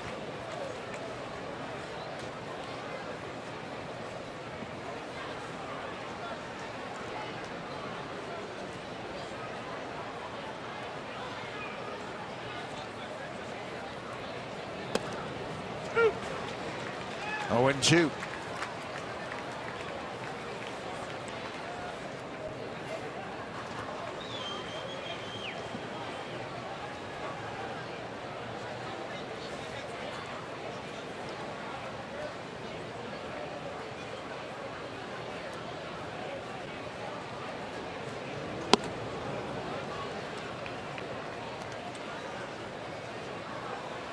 Blue Jays lead at 6-1. They've out-hit the Braves 8-3. Blue Jays tonight have hit 4 more doubles. Yeah, and they've also left 6 runners on base already. They're just about 5 innings. Their approach at the plate has been a lot better. That ball bounced in front of home plate. They have made both Shelby Miller and now Sugar Ray Marimone work tonight. Shelby just didn't have it. He threw 83 pitches in 3 2/3 innings. Yeah, I mean, the Blue Jays jumped on him quickly. They scored 4 runs on 4 hits in the first inning. And he contributed to his own problems in the 4th. A leadoff walk, a balk, another walk to Bautista, and he was out of the game after 4 2/3. 3 2/3. 3 2/3, 7 hits, unlike his other starts against the Blue Jays. Full count. Donaldson will be next if Revere can reach base.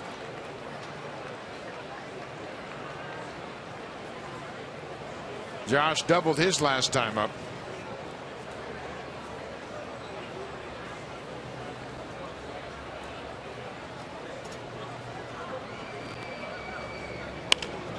There's a fly ball to right. Marquez is coming quickly. It's a base hit for Revere.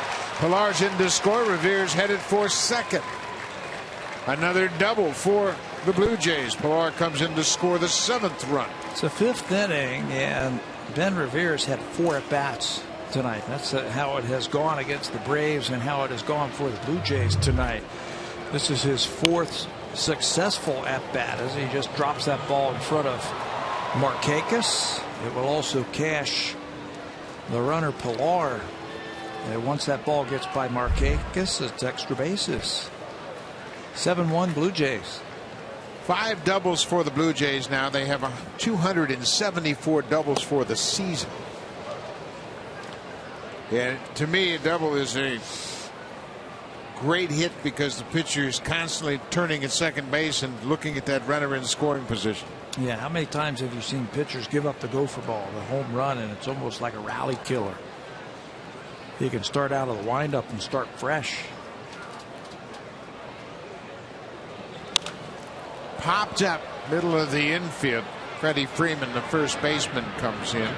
First baseman makes the catch. The inning is over, but the Blue Jays score 2 in the top of the 5th. Take advantage of another walk.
We'll have baseball for you tomorrow. It all begins at 12:30 Eastern Time, 9:30 Pacific Time on Sportsnet.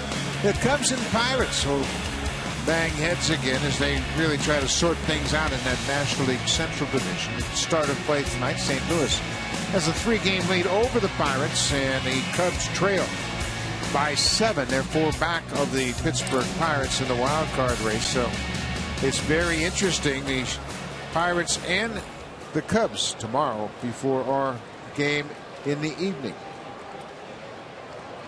Number 8 hitter is Christian Bethancourt, the catcher. He jumped on the first pitch in his first at bat and ripped a 2-out double down into the corner and left.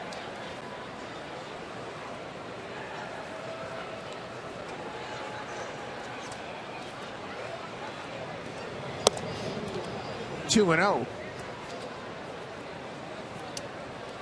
Ryan Lavarnway, backup catcher, has grabbed the bat. He's on deck and looks like he's going to hit for the pitcher.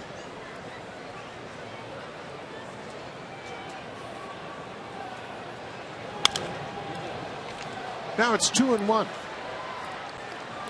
The Blue Jays have a 7-1 lead, and it's an interesting situation. Price went 5 innings in his last start against the Yankees. And John Gibbons talked about, well, you know, it wasn't an easy game for him, and they want to conserve his arm and keep his innings under control. Of course, they anticipate playing deep into the postseason. And he was struggling, I thought, against the Yankees. 96 pitches in 5 innings for a guy who's got great command like Price told John Gibbons that he was just struggling. And they did the right thing. They had a 9-2 lead at that time and got him out of that ball game. Well, Price tonight has thrown just 51 pitches. He had a 5-pitch first inning. So it'll be interesting to see how they play it out. Not only for Price, but for some of the position players. For some of the position players, I agree with you.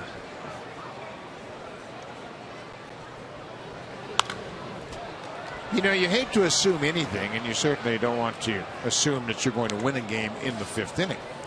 Well, you get a couple more runs, and you know Donaldson's played just about every inning of every game. Encarnacion's got banged up fingers. Bautista has played a lot. You could give some of these regulars maybe 2-3 innings off.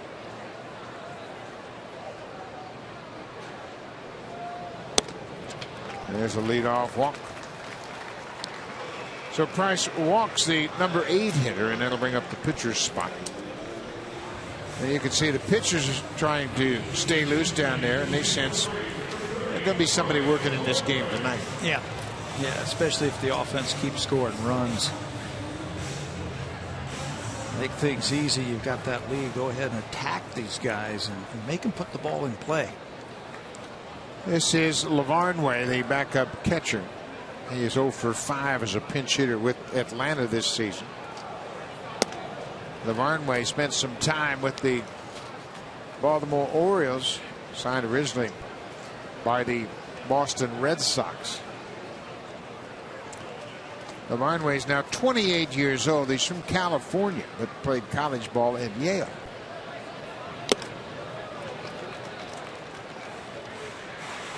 He's had parts of 5 seasons in the big leagues with Boston and Baltimore before coming here to Atlanta. Originally a 6th-round draft pick in 2008. Didn't he have some big numbers in the minor leagues? Had with some Boston? power numbers, yeah. And everybody thought this was going to be the next big hitter, the next big player for the Boston Red Sox. But it just didn't work out. 1-2 now to the pinch hitter, Lavarnway. Bethancourt walked to start the inning.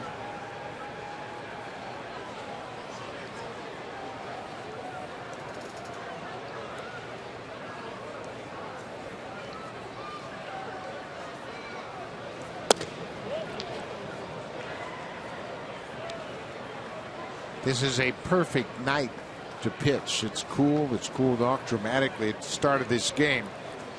It was 24 degrees, but it's been comfortable ever since the Blue Jays hit town on Sunday night. No humidity. You can still work up a lather, I guess, playing, but you're not going to be melting in the heat.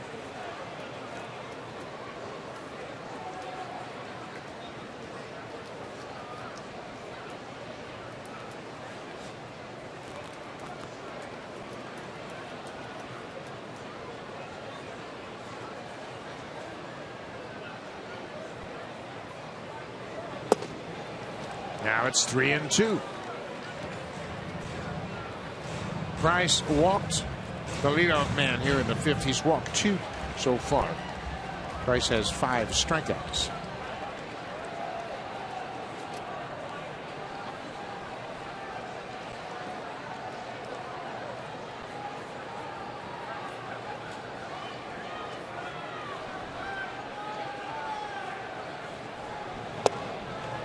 Back-to-back walks, back to the top of the order. Let's check in with Jamie Campbell.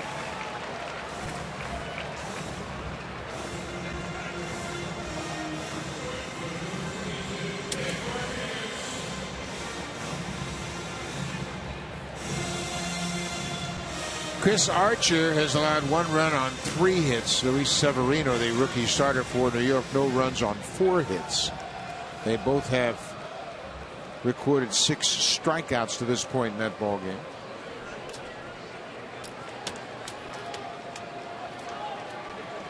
Nick Markakis was robbed of a base hit in the 3rd. He hit one into the hole at short, and Ryan Goins made a terrific play to throw him out at first. You know, and I think that's exactly where Markakis is going to be looking once again against Price. And a couple of runners on. He's going to try and stay on that ball as long as he can. And hit that ball the other way.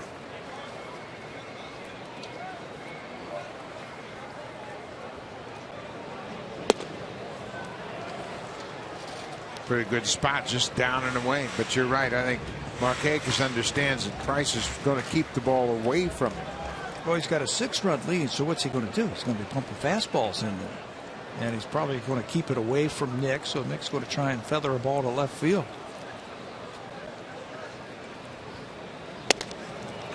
They crossed him up and came up and in, and Markakis swung right through it.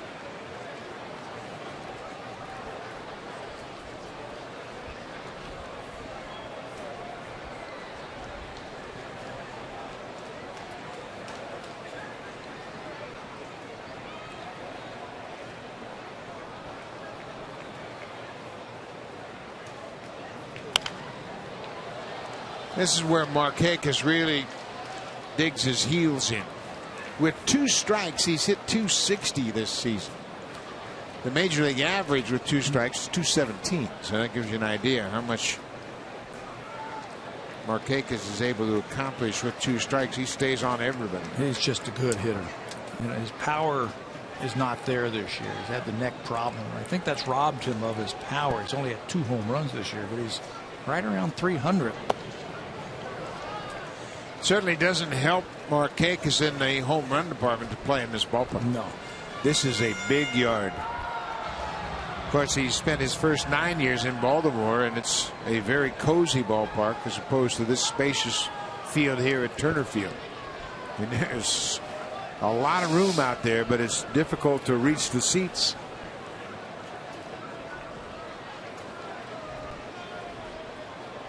It's 330 down the right field line. And then it juts out to 390 in the power alley.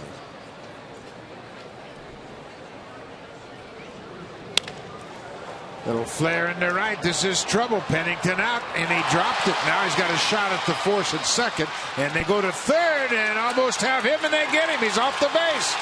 How about that for a double play? Again, Cliff Pennington showing his pedigree.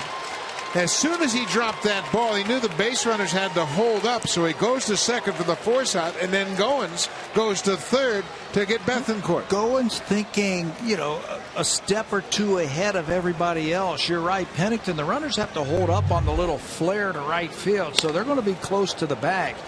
Once he drops it, he doesn't hesitate. Right to second base, and look at Goins.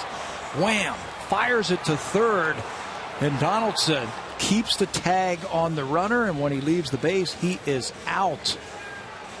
How about that for the defense to come up big?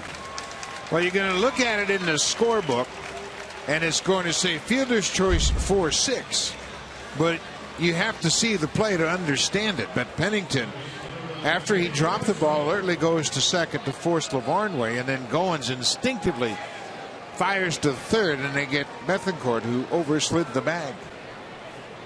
Boy, an inning that looked like there could be some trouble brewing with a couple of leadoff walks. The 8 and 9 hitter, and the defense bails out one more time. David Price. Here's the tag at third base. You can see Bethancourt slides, becomes disengaged from the base, and Donaldson stays right there, stays right with him, and finishes off the play.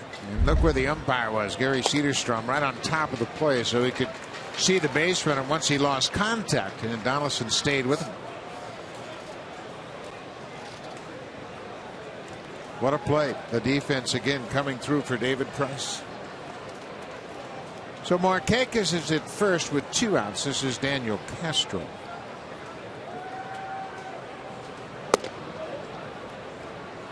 And that just gets Price fired up, I think, right there. Struggling with his command as he walks those first 2 guys, and the defense helps him out. Surprised that they're holding the runner on at first base. Markakis doesn't run in this and the situation. Guy hitting can shoot a ball to right field. There's a big hole between Encarnacion and the second baseman. He took a shot at that hole. He's taking right a shot. They should recognize that and put Encarnacion behind the runner and close up that hole. Yeah, there's no reason to hold Markakis on in this situation. It's 1 and 2.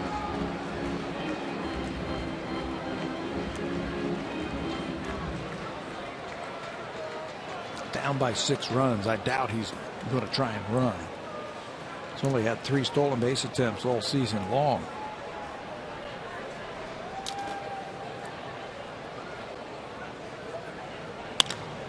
There's a base hit to right. Markakis will stop at second. Bautista plays it in quickly.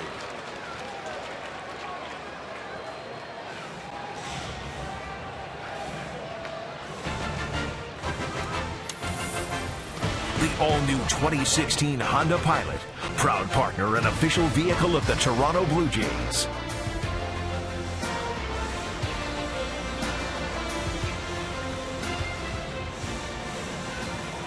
David Price has walked to this inning. He's given up a base hit. But there's runners at first and second because of that heads-up defensive play.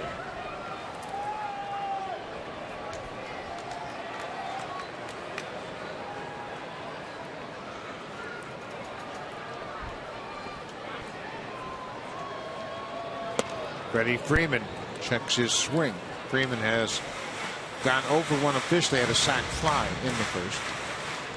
He's responsible for the only Braves run tonight.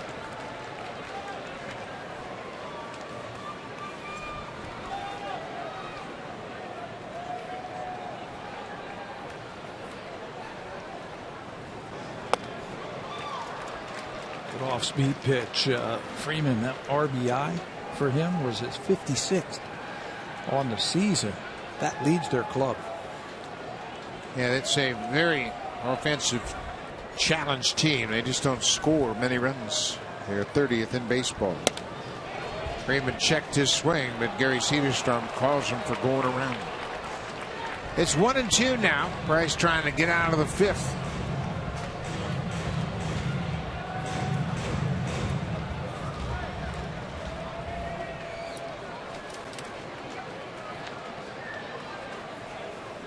The Braves have averaged 3.6 runs per game. That's last in the National League.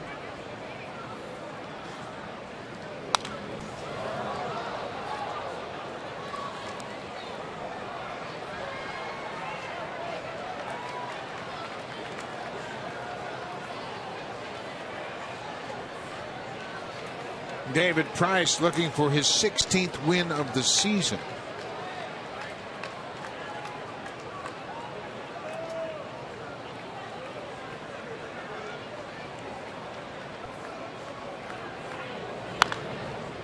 Off-speed pitch, tap foul. Price coming into this game 10-2 on the road this season with a very good earned run average, 2.10. Jake Arrieta of the Cubs has the best road record in baseball. He is 12-1. What a season he's put together. He might be the Cy Young Award winner in the National League. He's going to go for his 20th tonight. Do you think that's one of the criteria when you're talking about aces, that they can win on the road? Yeah, no question about it. Got to be able to win in the other team's ballpark.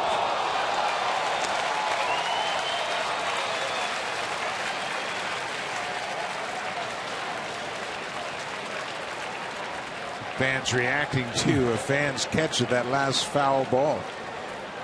He just stood up and barehanded it like he'd been doing it his whole life. And then he gave it to the fans sitting behind him. I like that. 1-2, 2 outs. Price strikes out Freeman. The Braves will leave 2 more on base. Braves have stranded 5 through 5 innings, and the Blue Jays have a 6-run lead.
September 26th and 27th. It is Blue Jays Fan Appreciation Weekend presented by Allstate.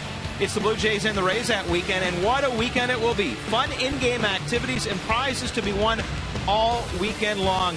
Guys, I've been to so many of these, and it's so cool to see fans walk away with some awesome prizes. Well, it sure is, and the fans certainly deserve a lot of credit for coming out in record numbers. And it'll be a great weekend to celebrate the regular season, the final home game of the regular season on September 27th. So make sure you come out for the entire weekend. Saturday and Sunday should be a great couple of games there at Rogers Center. This is Danny Barawa, and if you've heard his name before, Blue Jays saw him with the Yankees earlier in the season. Yeah, he was a 12th round draft pick of the New York Yankees back in 2010. He's got a good arm with some good arm side run to that fastball. He was claimed off waivers in August from the Yankees and put into this bullpen. We saw him in spring training with the Yankees playing the Blue Jays quite a bit in spring training. He's got a good arm. There's the inconsistencies right there with his breaking ball. He's got the good run to the fastball, but inconsistent with his breaking ball in the strike zone.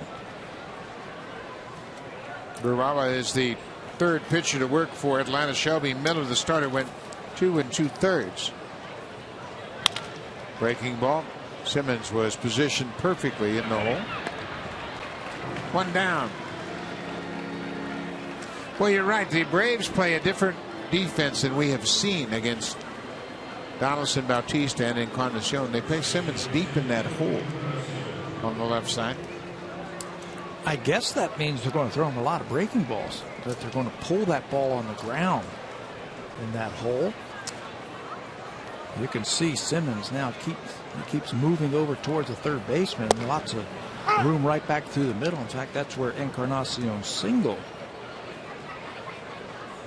went earlier in the ball game. In the third inning, he had a ground ball just right up the middle. Simmons plays him straight away. He makes a play on that.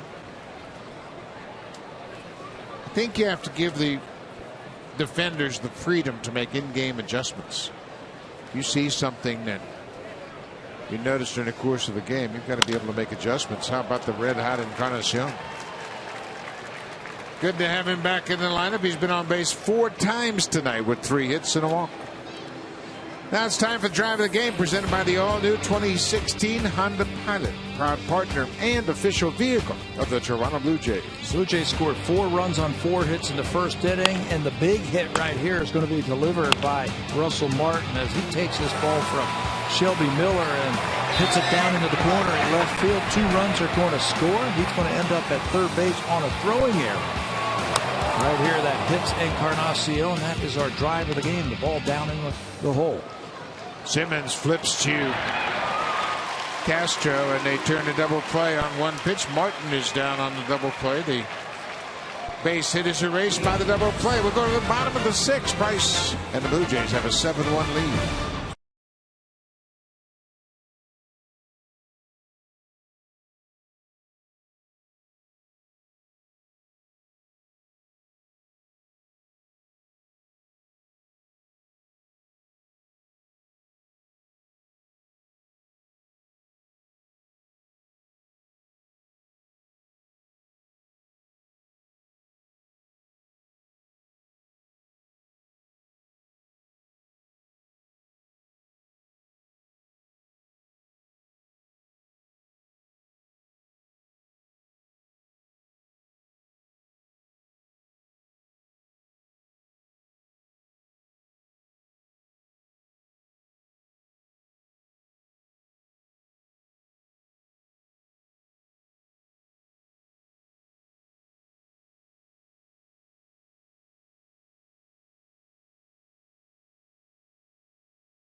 Done a great job since coming to the Blue Jays, but we wanted to show you how consistent he has been for his career.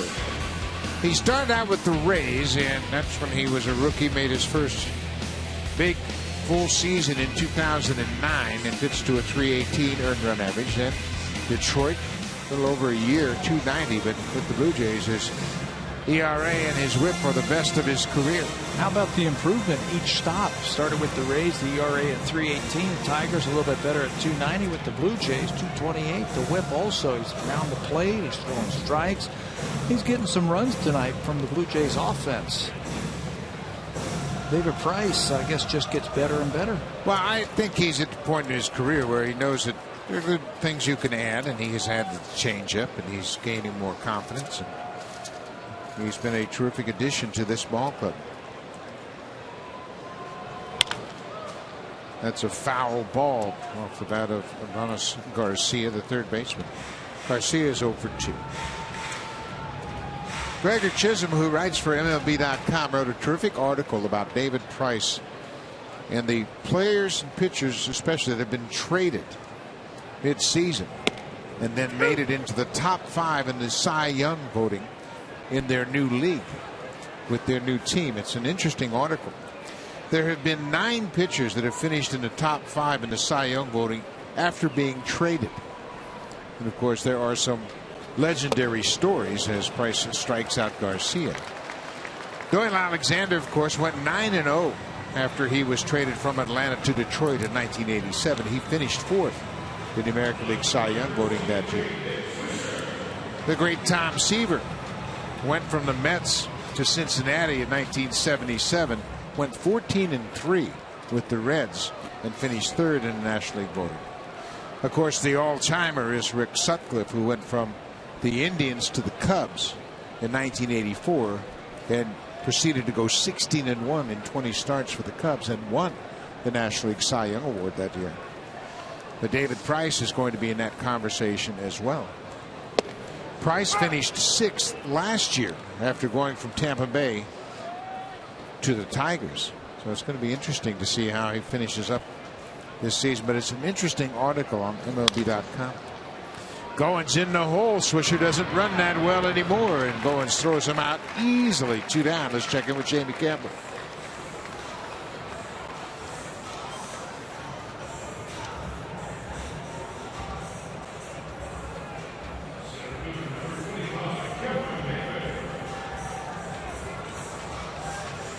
Boy, he has really been something of late. We mentioned he had a 2-homer game last night, and he has homered again. Harper has done a terrific job. He came into this game tonight batting .413 with 26 home runs and 63 RBIs in Washington wins. They've had 70 wins this season, and almost single-handedly he was responsible for that. Cameron Maybin is tied up. Finish your thought about David Price. He's going to be in the discussion for the Cy Young this year. If he wins this ball game tonight, he'll run his record to 16-5. 16-5. It'll be 7-1 with the Blue Jays, but certainly he's going to be in the conversation. Obviously, in the same league. There's a good changeup, and Maybin strikes out. How about a 1-2-3 inning for David Price? We've played 6 in Atlanta. It's all Blue Jays.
covered. Keep up to speed with everything Blue Jays. Don't miss a pitch with our in-depth live game tracker. Plus the latest news, videos, and interviews on Canada's team.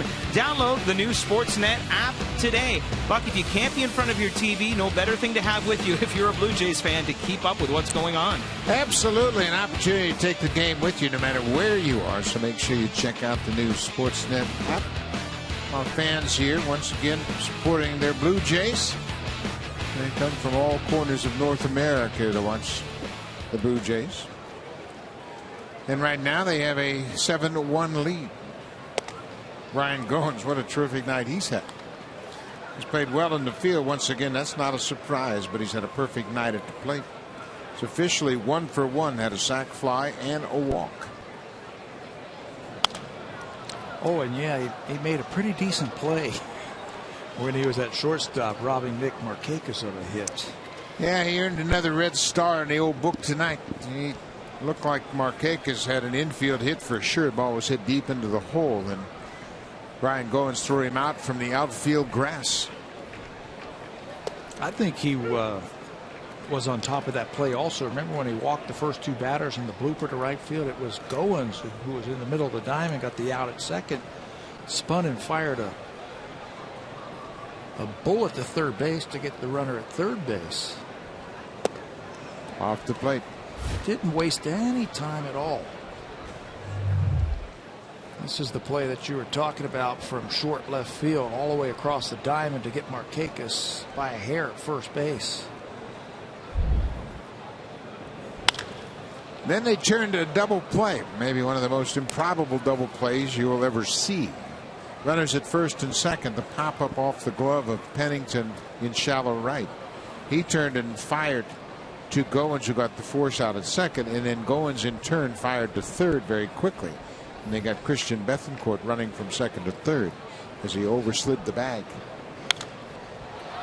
Yeah, your typical 3-4-5 double play. Runners on first and second, nobody out. And watch the heads-up play by Goins at second base, how quickly he catches it and anticipates to throw to third base, and there's Josh Donaldson to finish it off.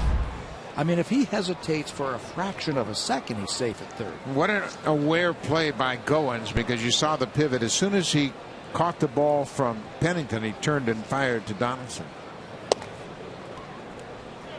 Pat, I got to tell you, he's having good at bats. He's really having good at bats as he's taking a lot of close pitches, and he's done a terrific job. He worked the walk in the fifth and came around to score. That started the inning. He is walking just a little bit more. They are longer at bats, putting a little bit more pressure on that pitcher. They're controlled swings ever since he made the adjustments with his swing. You just have to keep reminding himself, I'm not a home run hitter. I'm not a home run hitter. Just stay within yourself and just, hit the ball, spray the ball around the ballpark.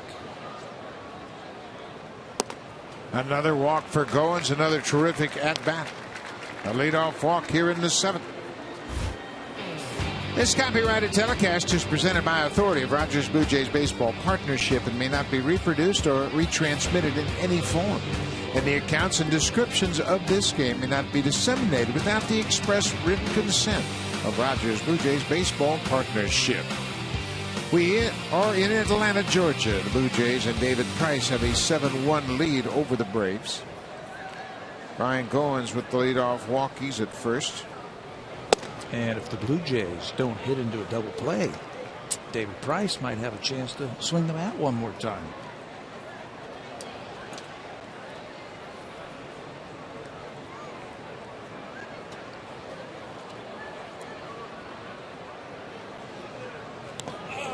Oh, that hit Kevin Pillar. He exposed his hands on an inside pitch, and he got hit by the pitch. Looked like it might have got him in the elbow or the forearm area. He's been getting beat up. Yeah, he's very frustrated. That ball hit him, and you can see George Poulis looking at the inside of his right forearm. And he's going to go to first. Just another battle wound for Kevin Pillar, and he has taken a beating lately. So the first two reach here. Running fastball. Told you this guy's got some arm side rub. And that ball runs right in on the right forearm of Pilar. He tries to check his swing and then pull his arms back, but he exposes them and gets drilled. Look at the running action on that pitch inside, right on the forearm. Goins at second, Pilar at first for Cliff Pennington. He takes the first pitch strike.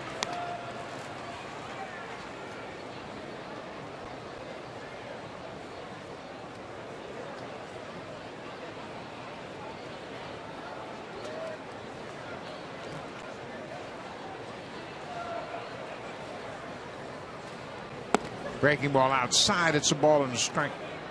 David Price is on deck.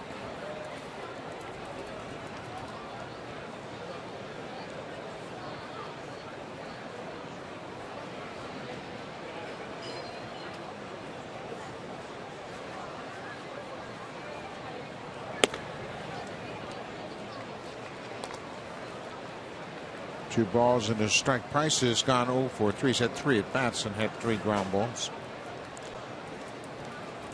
And he was robbed last time. Robbed of a hit, robbed of an RBI.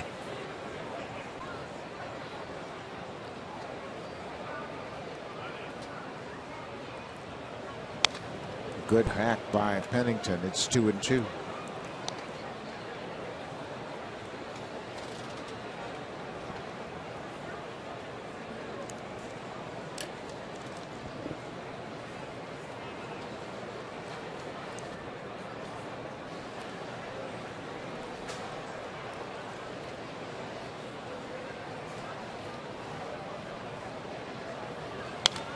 Another foul back to the screen. David Price anxiously awaiting his next at bat.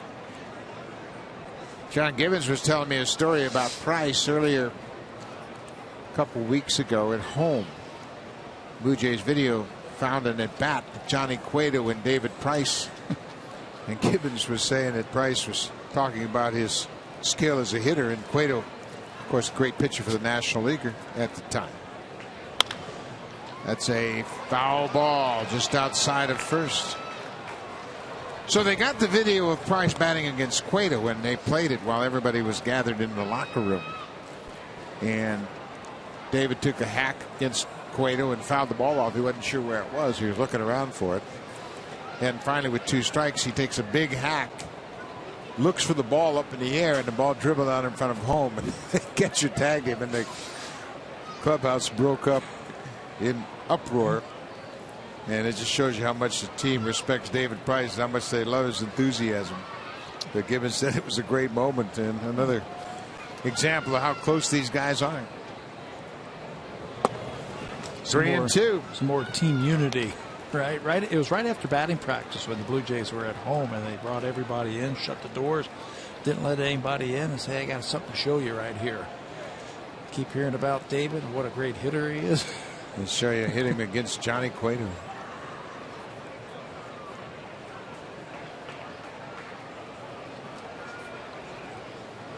So Price now has a chance to come to the plate with the bases loaded and nobody out. Pennington hanging tough. I want to see it. I want to see David come up with bases loaded and nobody out. I want to see him get a base hit too.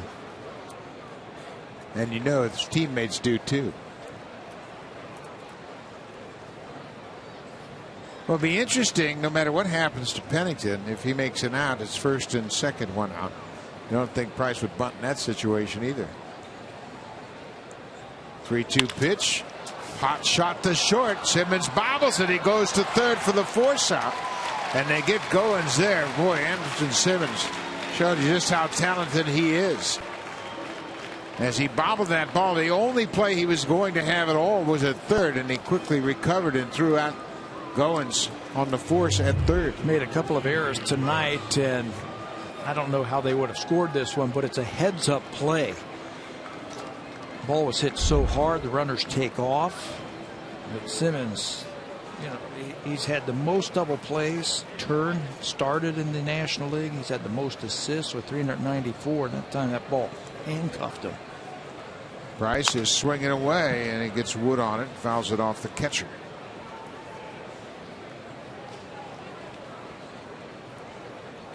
Bethencourt, I think, got a mask full of dirt as that ball hit the dirt, and all sorts of dust popped up into the catcher's mask.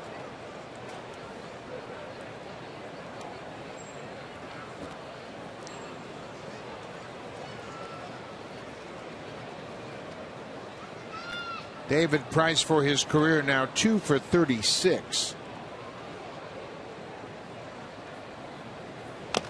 But he's made contact all night.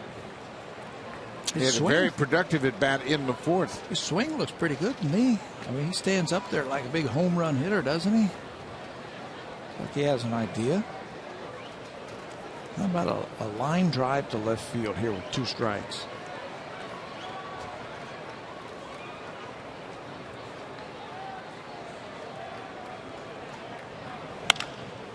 Look out, Louis.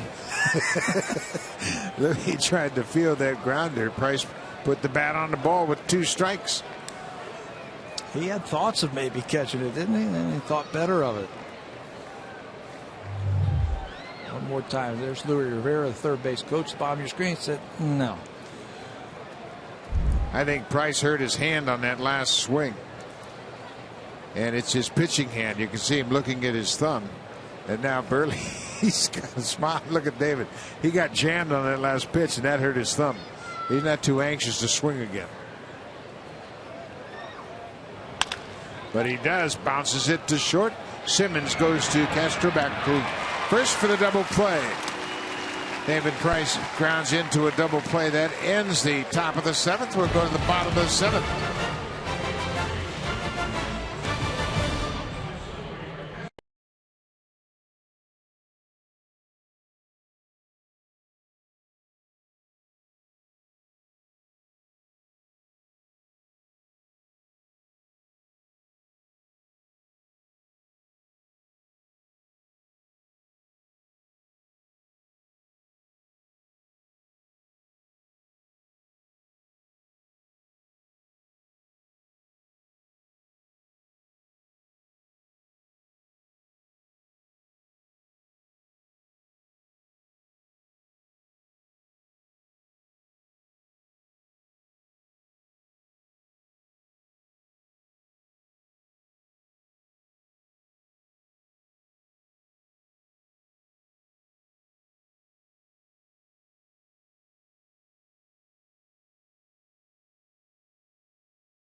Rogers Center. It is Connect with the Jays tonight, presented by Honda.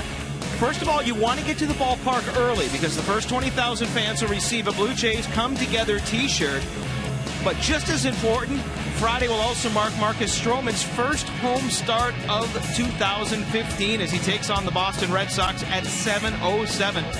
Buck, we never imagined we would see this day where Marcus Stroman would be back in the rotation, but here he is, looked good in his first one, and now he gets the ball at home for the first time Friday.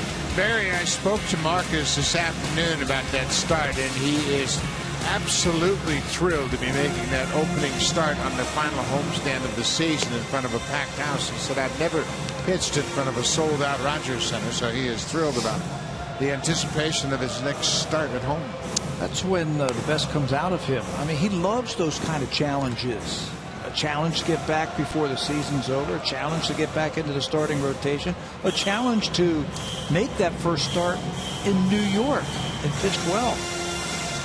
Yeah, I spoke to Marcus about that first start, and he said he got a little bit fatigued at the end of it, and one of the problems was he was out there for game 1 of the doubleheader, and that game went 4 hours and 30 minutes, and it was an extra inning game, so he didn't know when to start his routine to get ready for game 2. This is Andrelton Simmons. Price delivers a first pitch strike.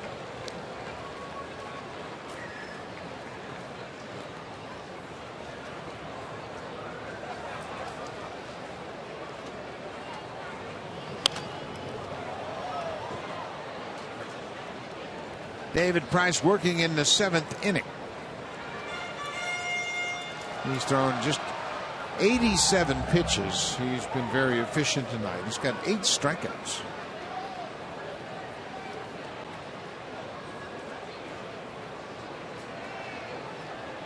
Trying to get Simmons for the 2nd time tonight. He's got Freeman twice, Garcia twice, Maben 3 times, and Simmons once.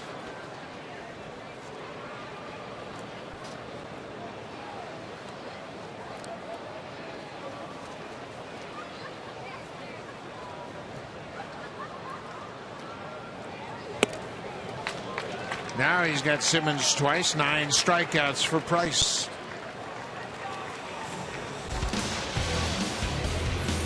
Save during the plumbing, heating, and electrical expert sale. Only at Home Hardware and Building Center locations. Homeowners helping homeowners with expert advice.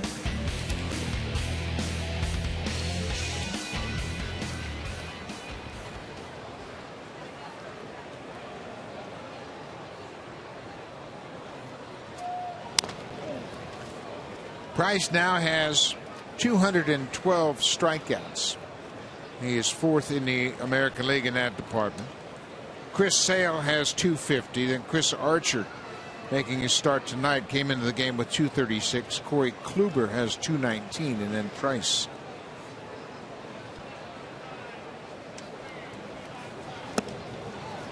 Bethancourt waves at that off-speed pitch. It's quickly 0-2.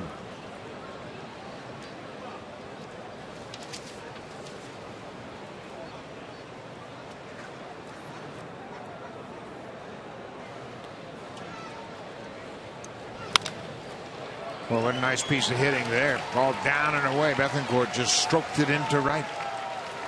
What a night that Bethancourt is having. He came into this game batting .188 with a couple of home runs and 12 RBIs. So what does he do against David Price? He doubles his first time up. He walks his next time up, and then with 2 strikes, how about this? 2-strike approach. Just throw the bat at the ball, and he picks up his 2nd base hit of the night. That'll get his average up over 200. So now in the pitcher's spot, it'll be Hector Oliveira batting for the pitcher.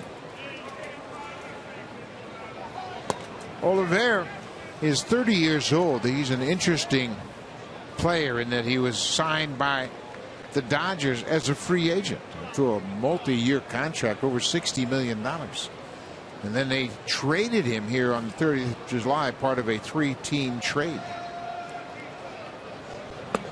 3 teams, 13 players involved in that trade. He signed a 6-year contract with the Dodgers for $62.5 million.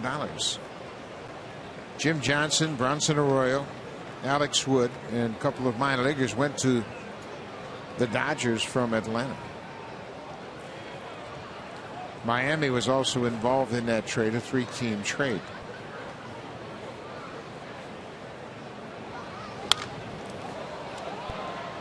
He's another one of the Cubans that has been able to make his way out of Cuba and sign a lucrative contract.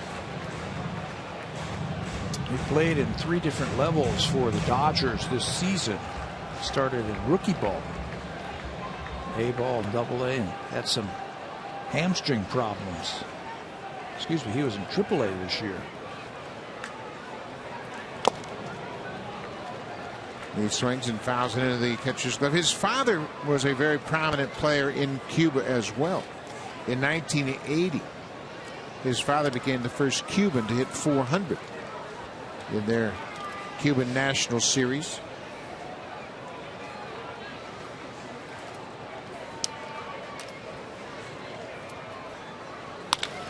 Hits this ball to left. Revere is back quickly, makes a nice running catch.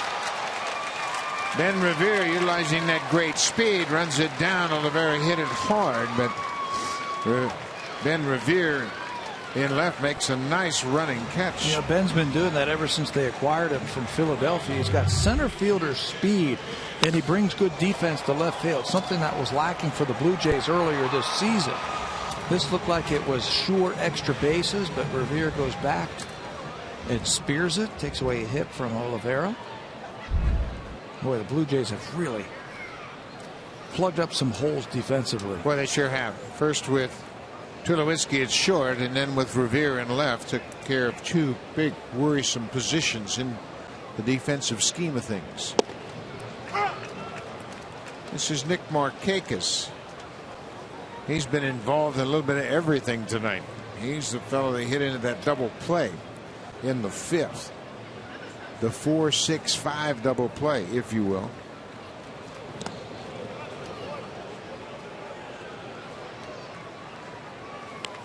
Two outs, a ball and a strike on Markakis.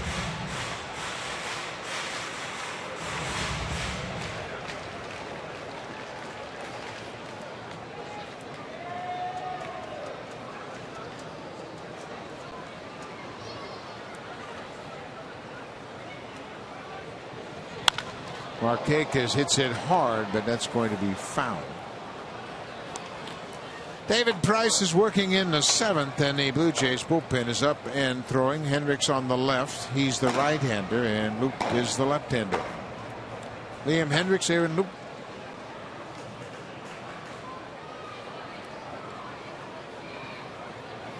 David Price with 9 strikeouts tonight. Is the first pitcher in history with 6+ strikeouts in each of his first 9 starts as a member of the Blue Jays. And that's the aspects we were talking about as a player traded mid-season, how he will fare in the Cy Young voting, and it seems like Price is a lock to finish in the top 5. Oh, easily, I think. If he wins this one again, 16-5, 7-1 as a Blue Jay, probably his final inning. Markakis, he's got a magic wand against the Blue Jays. His 4th hit in the series.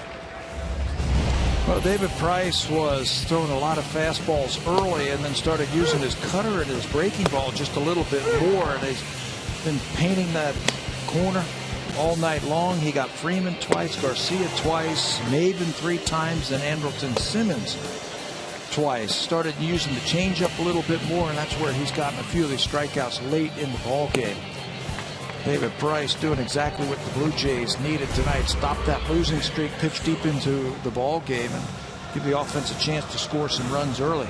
Well, the offense got him a cushion in the first inning. They scored 4 runs before Price ever took the mound. And he showed his gratitude by holding the Braves to 6 hits and a single run. Over 100 pitches now for Price.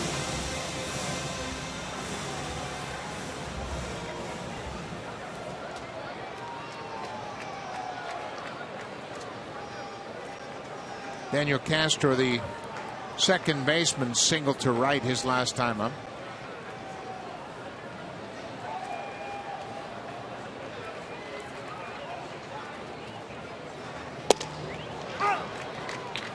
Price probably sensing this will be his last inning. Reached back for a little extra on that first pitch. It's probably what Pete Walker told him when he went out there. Hey, finish this one up strong.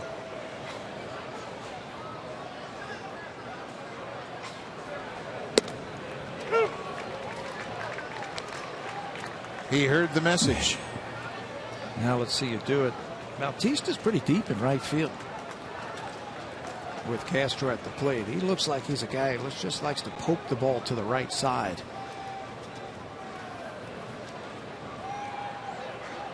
0-2. Price had Bethancourt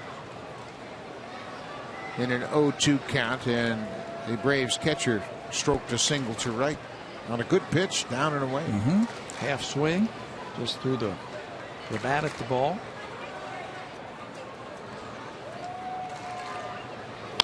Ground ball to short. Goins waits on it. They go to second for the force out. David Price is through 7 innings. That may be his last inning. If so, he's in line for his 16th win. Another good outing for Price.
For all things Blue Jays, and it's where you can vote for today's play of the game.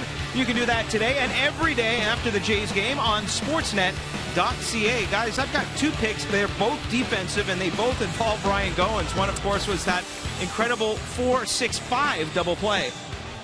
Ryan Goins has got a couple of plays tonight. The play on Markakis in the third, another one. This is the new pitcher, Ryan Kelly. He's in his fifth stint with the Braves this season. Originally a Pirates 26th round pick in 2006. He's got good velocity, but he has had problems finding the strike zone at times. He's got a curveball and a tough cutter. Righties, 324 against Kelly, with an ERA of 7.24 in just 15 games this season for Atlanta.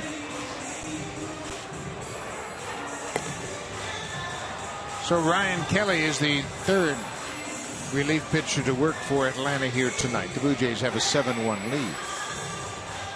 The Jays trying to even this series at a game apiece. The Braves last night snapped their 12-game home losing streak. It was their first win at home since August 24th when they beat the Rockies.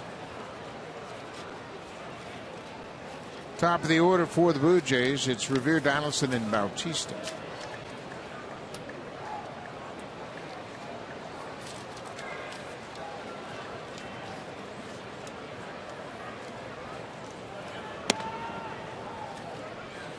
All 8 regulars in this lineup tonight have reached base. 7 of the 8 have base hits. Revere has a pair. He's been on base all 4 times he's come to the plate tonight.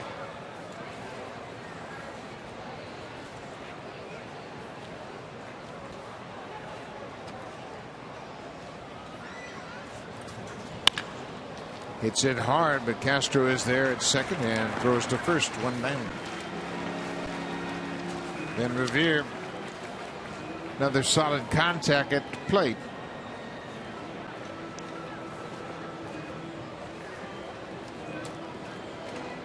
Josh Donaldson doubled in the fourth. He's 1 for 4 tonight.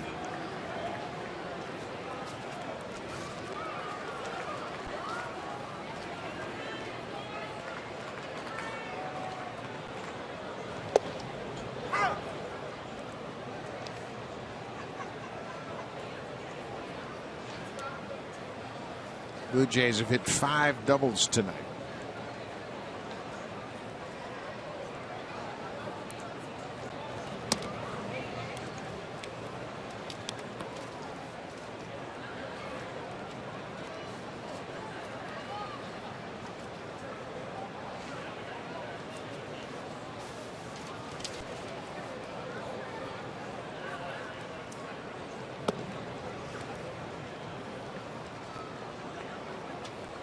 Donaldson leads the American League in runs scored. He has 109. Second is Jose Bautista. He scored a run tonight. He has now scored 99 runs for the season.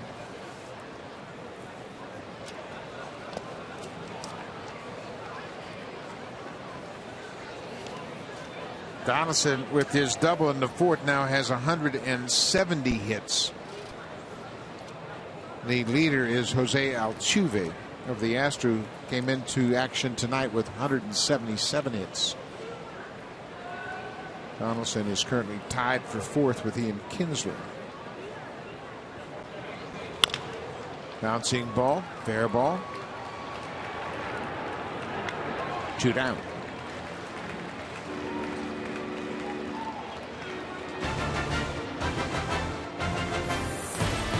The all-new 2016 Honda Pilot, proud partner and official vehicle of the Toronto Blue Jays.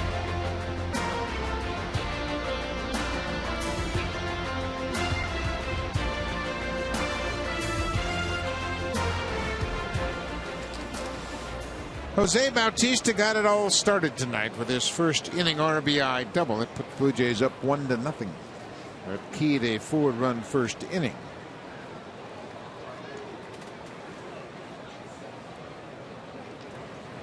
Bautista hits it in the air to center. Maben is there. Brian Kelly has a quick inning. Blue Jays go down 3 up, 3 down. We'll go to the bottom of the 8th, 7-1 Blue Jays. Now it's time for a Blue Jays Central update. Here's Jamie Campbell and Kevin Barker.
David Price is out of the ball game. Lefty Aaron Loup comes in to start the 8th inning. Loup has thrown the ball well on this road trip. He has pitched a lot on this road trip. Starting to pitch a little bit better since he has come back from the minor leagues. It looks like Loup has got that slider back. He's throwing a little bit more sidearm right now. He's made a couple of adjustments, physical adjustments out on that mound, dropping that arm a little bit more. And it's starting to pay off for him, I think. He will get some left-handers in this inning. And so Loopy, Aaron Loup will get the start this inning. Last pitched in New York. He had a no decision, a couple of innings in New York.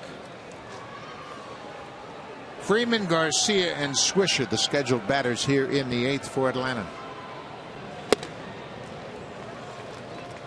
Blue Jays certainly would love to see Loup regain that form he had last season. He could really be an asset as the second left-hander in that bullpen. There's that breaking ball you were talking about. There it is right there. He felt like he was trying to throw a little bit harder slider earlier on the year, and what he found that he started getting on top of it just a little bit more, and that was really flattening out his slider. He says, I'm a little bit more effective when I throw sidearm, and when I throw sidearm like that, I get the run on my fastball.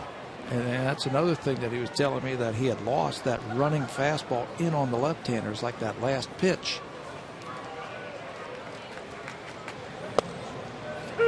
There's a good pitch, down and away. 2 balls and 2 strikes. Freddie Freeman is 0 for 2 with a sac fly, a couple of strikeouts. He struck out twice against Price. Now it's a full count.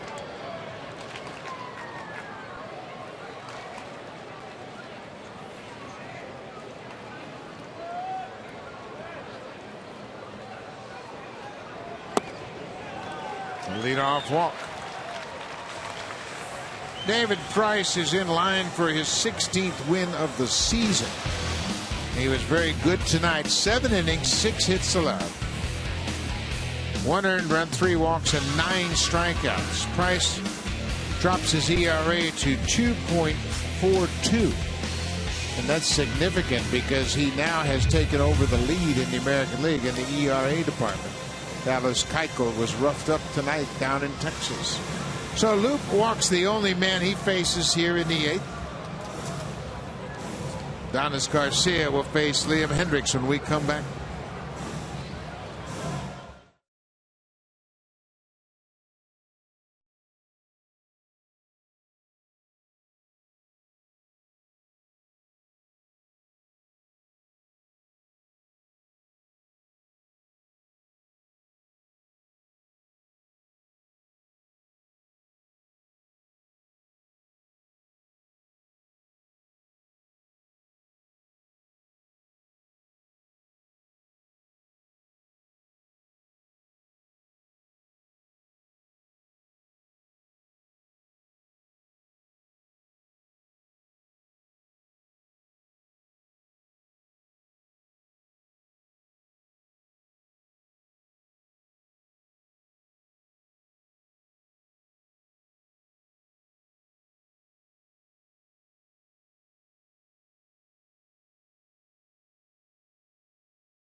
line for the win.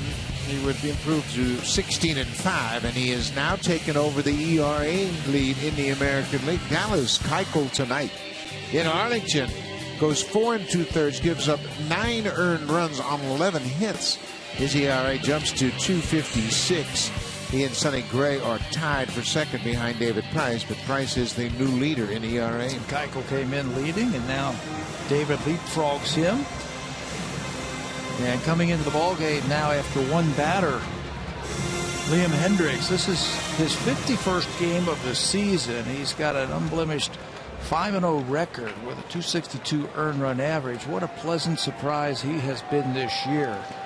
He has only had 10 walks all season long in 58 1/3 inning.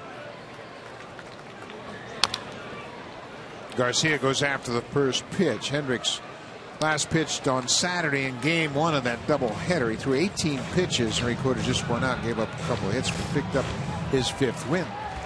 He is 5-0 on the season. He got that win in relief. That was the 11-inning game 1 of the doubleheader. Hendriks picking up the win. Ryan Tepera picked up his first big league save in that game. I think we saw everybody that day, didn't we? Everybody pitching in for a win. 8 pitchers worked in that game. Marco Estrada started it, and then 7 relief pitchers would work. Garcia fouls it back. That's the last time the Blue Jays won a game, so they want this one right here tonight.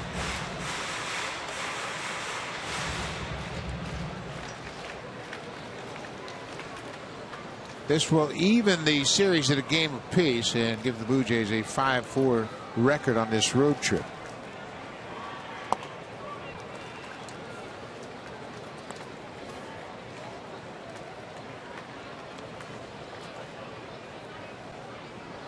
John Gibbons, Pete Walker talking about how they're going to finish this ball game.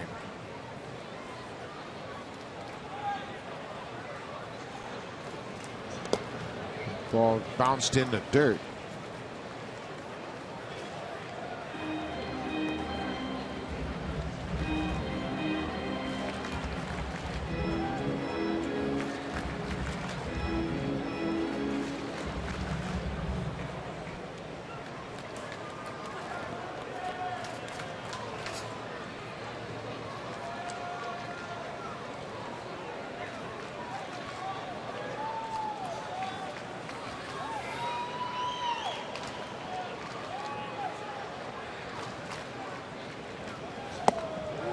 Garcia strikes out. That's 10 strikeouts for the Blue Jays tonight. First for Hendriks. And the third time that Garcia is going to go down. Price got him a couple of times, and then Liam with that 2-seamer. How about the running action he got on that 2-seamer? Right underneath the bat.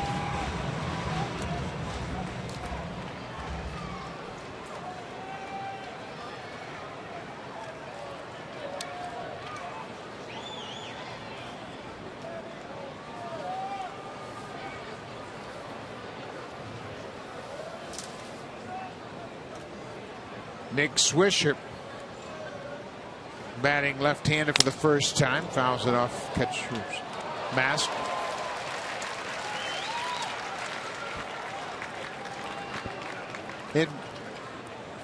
That mask will pop off very quickly because that plastic helmet doesn't really grab that strap on the back of the mask, and it'll just pop right off. Looks a lot worse than it actually is.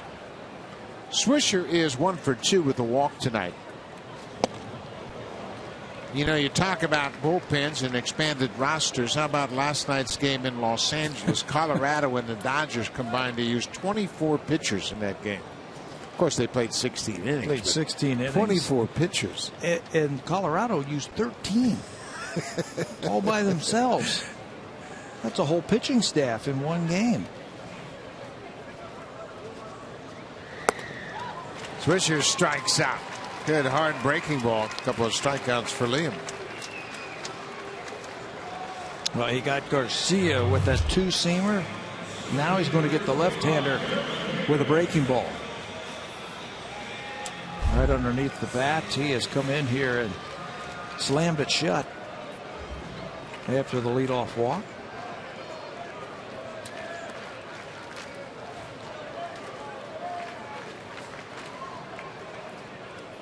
Cameron Maben has struck out 3 times tonight, all against David Price, and he falls behind quickly.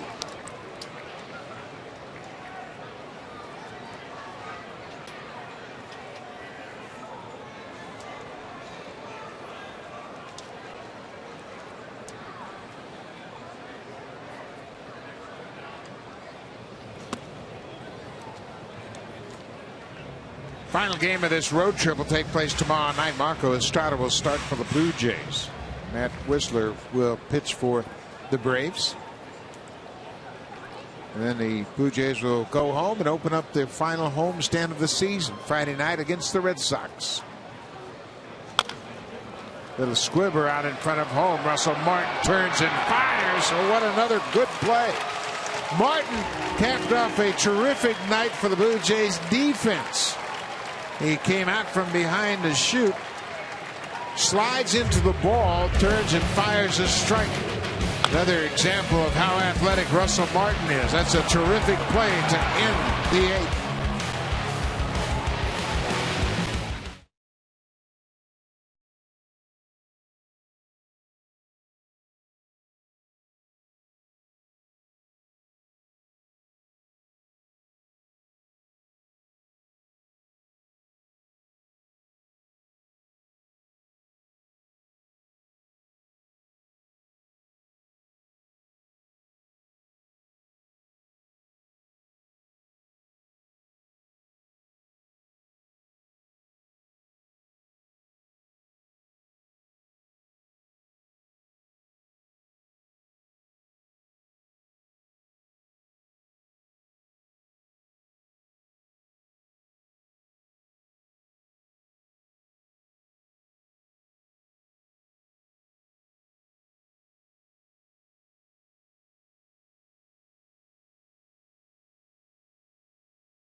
People at Sportsnet that are driving across the country to celebrate Canada's team with a 22-day countdown to the last home game.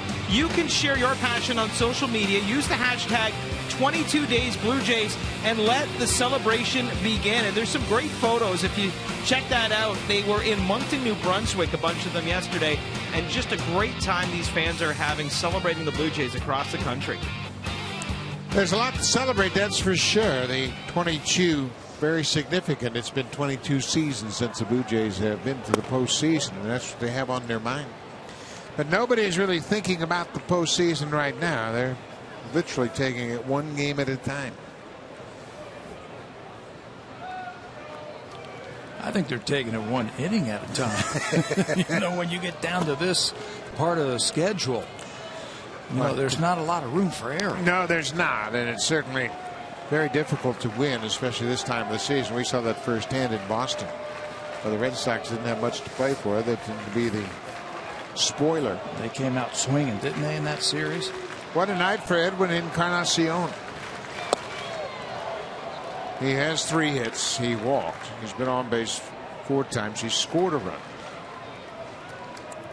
He has extended his reaching base streak to 43 straight games. He's reached base.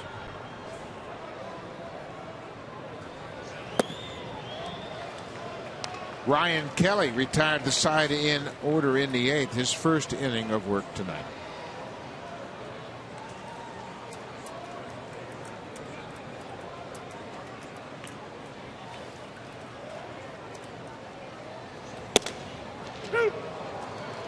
3-2.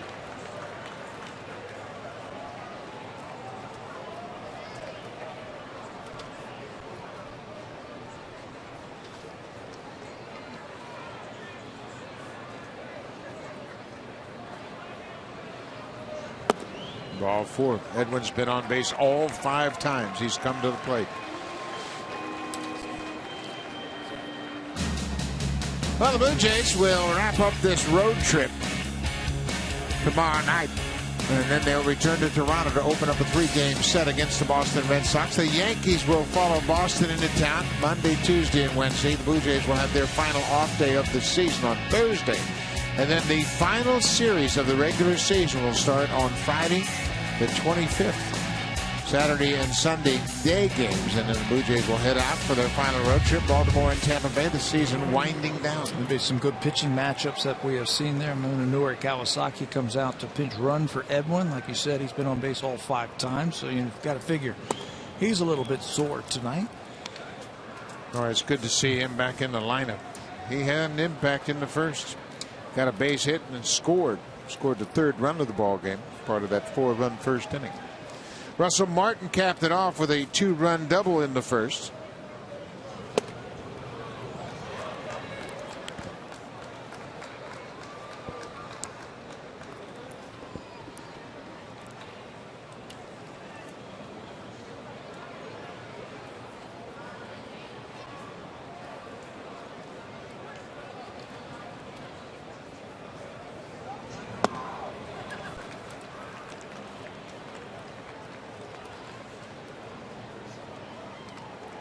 Munenori Kawasaki running at first base for the DH Edwin Encarnacion. Nobody out.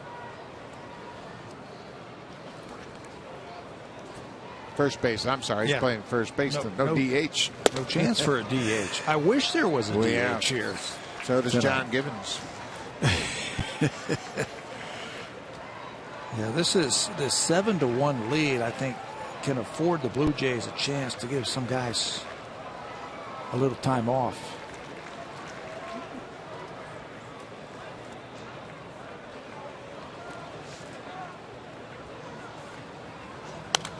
Russell fouls it back in our direction. It's been a long road trip. Remember, the Blue Jays played in Boston. It was hot. They played the Labor Day game in Boston and had some tough games there. Then they went to New York, got rained out on Thursday, played a Friday single game, a doubleheader that went on forever on Saturday. And it's been a grind on this road trip, and you can see the guys are feeling it. Yeah, and they came here and they had the off day on Monday, yes, and then a tough game yesterday. And that was a really tough game, and I thought it was very important that they got off to a good start here against a tough pitcher, Shelby Miller, score some runs early and take some of the pressure off the hitters. And they did that in the first inning. I thought that double header in New York was a grind, physically and mentally and emotionally, for everybody. Yeah, I think you're right. I think it was just a game that took a lot of energy out of everybody. Game 1, that doubleheader went 4 hours and 32 minutes. The game 2 started 30 minutes after the conclusion of game 1, and we had a 33-minute rain delay, and that game went 3:31. There's a deep drive to center. Russell Martin, that's home run number 20 for the Blue Jays catcher.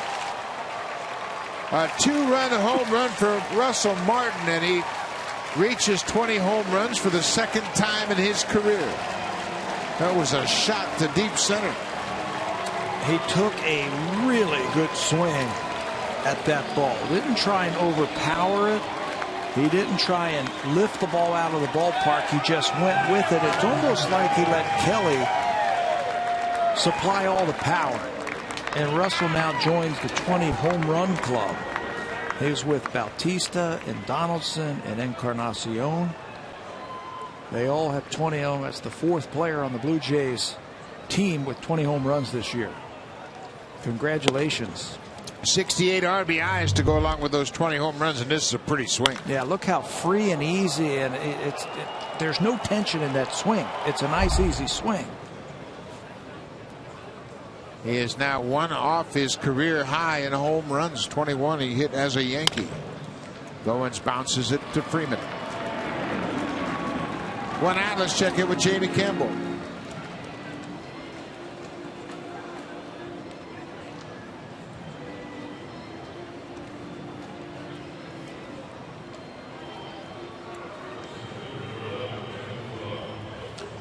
Greg Bird's had a big night. He's driven in 2 more runs. That home run is his 7th home run of the season. That's a nice milestone home run for Russell Martin in his first season with the Blue Jays. A 20 home run season for just the 2nd time in his career.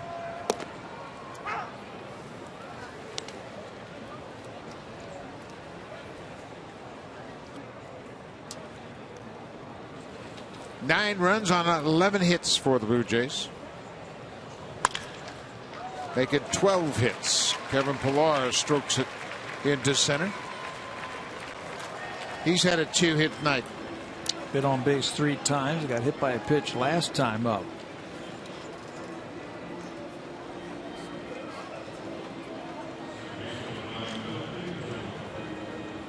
Well, the Blue Jays trying to maintain their lead over the Yankees. They would move to 21 games over 500 with a win. And right now, all they need to worry about is themselves. You know, I don't think there's any chance that they're looking at the scoreboard. No, you don't have to look at the scoreboard when you're in front. Yeah, you just worry about what it says on the scoreboard here, and it says 9-1 Blue Jays. That's all they're worried about. And you know what? I think that's the best way to approach it. Just go ahead and play your game. Take care of business here. Got another game tomorrow, wrapping up the 10-game road trip. With this win tonight, they'll go to 5-4 on the trip. And I think if you'd have said, can you go 500 on this road trip at this time of the year, I think they would have taken it. Boston, New York, Atlanta. Yeah, 3 tough places. Boston's tough. New York obviously is tough. And I know Atlanta hasn't had a very good season, but they're playing nice and loose and relaxed, and they had their 2 best pitchers going against the Blue Jays in this series. So it was going to be tough. Anytime on the road, it's tough.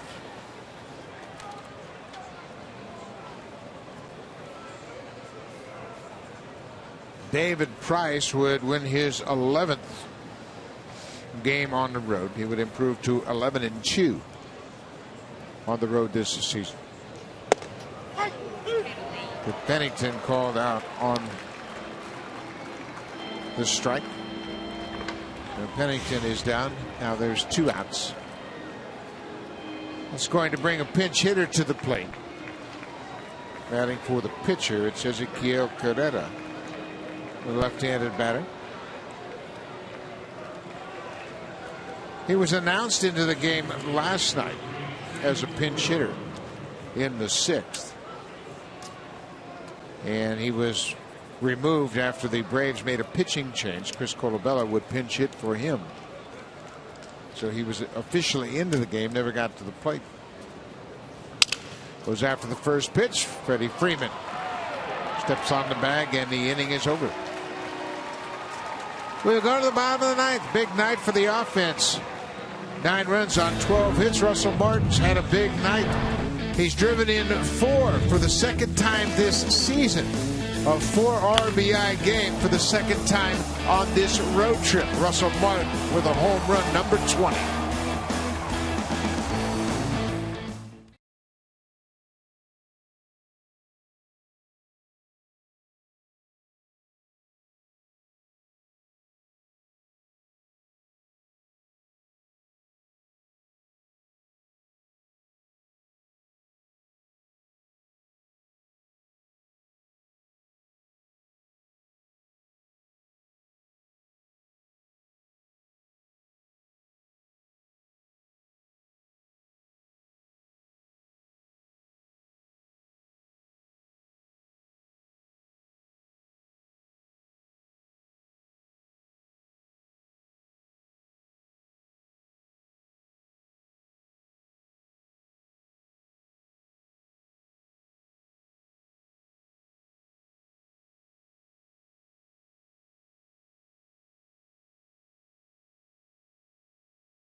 Darwin Barney is into the game, taking over defensively at second base. With that, the second baseman moves to third, but Pennington slides over to third. Josh Donaldson is out of the game. Justin Smoke takes over. Munenori Kawasaki pinch ran for the first baseman, Edwin Encarnacion, so Smoke's in defensively at first base. Ezequiel Carrera batted for the pitcher. He is in right field. Bautista is out of the game. And the new pitcher into the game is the right-hander Ryan Tepera. There are the numbers for Tepera. 25 games. He's done a good job for the Blue Jays. Look at that earned run average at 289 in 25 games, covering 28 innings for Tepera. Tepera trying to finish this one off. You mentioned that first save last time we saw Tepera. Tepera picked up that first save in the doubleheader. That was in game one of that doubleheader, his first career major league save. Breaking ball, Simmons fouls it into the seats. In game two on Saturday of that doubleheader, Mark Lowe picked up his first save since 2011 when he was pitching for the Texas Rangers. So he saved game two. So a couple of relievers pick up their first save of the season in that doubleheader on Saturday. Anderson Simmons, the shortstop, is behind 0-2.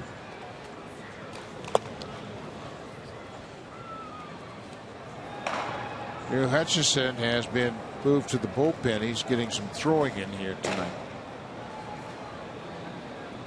The Blue Jays have a 5-man rotation. They had 6 starters. Hutchison was placed in the bullpen, and they moved Price and Estrada up for this game. And Tepera strikes out Simmons. 1 out. For a preview of what's coming up on Sportsnet Central, here's Ken Reed and Ivanka Osmak.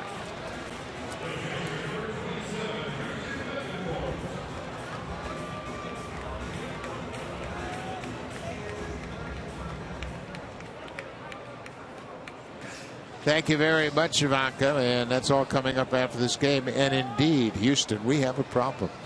Texas winning 12-1, bottom of the 7th, after they took over first place last night. The Cubs and the Pirates, they're tied up at 2-2 in the 8th. The Yankees and Tampa Bay 3-1, bottom of the 9th.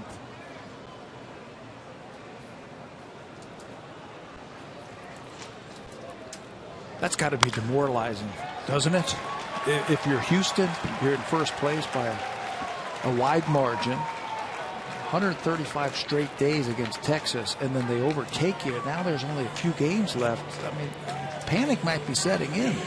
Well, you certainly hope it's not panic, but they've got a tough stretch ahead of them. They will play tomorrow in a final game with the Texas Rangers, and then they will go home to Houston. Oakland comes in for a 3-game series. Then the Angels, and then on their final homestand of the season, it's Texas Friday, Saturday, and Sunday. Their final 3-game series at home. Then they've got to go out to Seattle. And how about this to wrap up your season? They finish up playing the Arizona Diamondbacks in Arizona. That's not fair. That's not easy. Not going to be easy for them. That's a shooting gallery as far as the offense goes. It's a very difficult place to pitch, and that's where they're going to finish up their season. This is Jace Peterson batting for the pitcher. Christian Bethancourt, the catcher, had a 3-hit night with a walk. He's reached base all 4 times.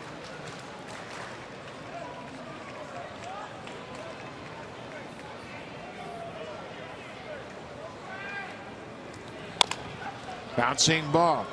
Barney will tag the runner and go to first, not in time. Darwin Barney got Bethancourt as he was out of the baseline. He swiped at him. The umpire at second, Ryan Blakeney, called him out for running out of the baseline, avoiding the tag.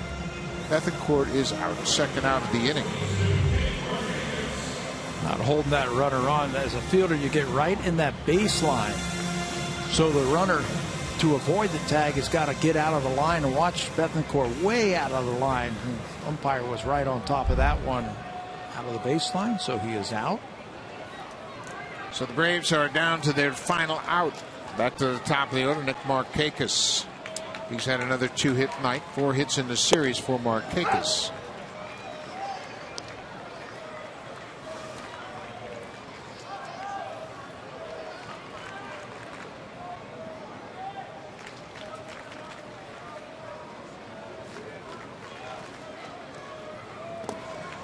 You talk about demoralizing. The Houston Astros now have fallen behind 14-1. And you just have to figure out how to turn things around if you're the Astros. H.A. Hinch, their manager, is a very calm and patient guy, but he's going to have to do some head scratching right now. They have 4 more games left with the Texas Rangers. Maybe you just do something crazy just to shake things up, just to try and shake the losses from you. Well, a different lineup out there. Their ace got hammered tonight, and that's a tough pill to swallow. Dallas Keuchel. Markakis lines to right. Carrera is there. That's the ball game. The Blue Jays have won game 2 of this series, 9-1, and they even the series at a game apiece. David Price, the winner, picks up his 16th win. Big night for Russell Martin. Big night for the defense. I think the Blue Jays had to come in here and they had to win this game.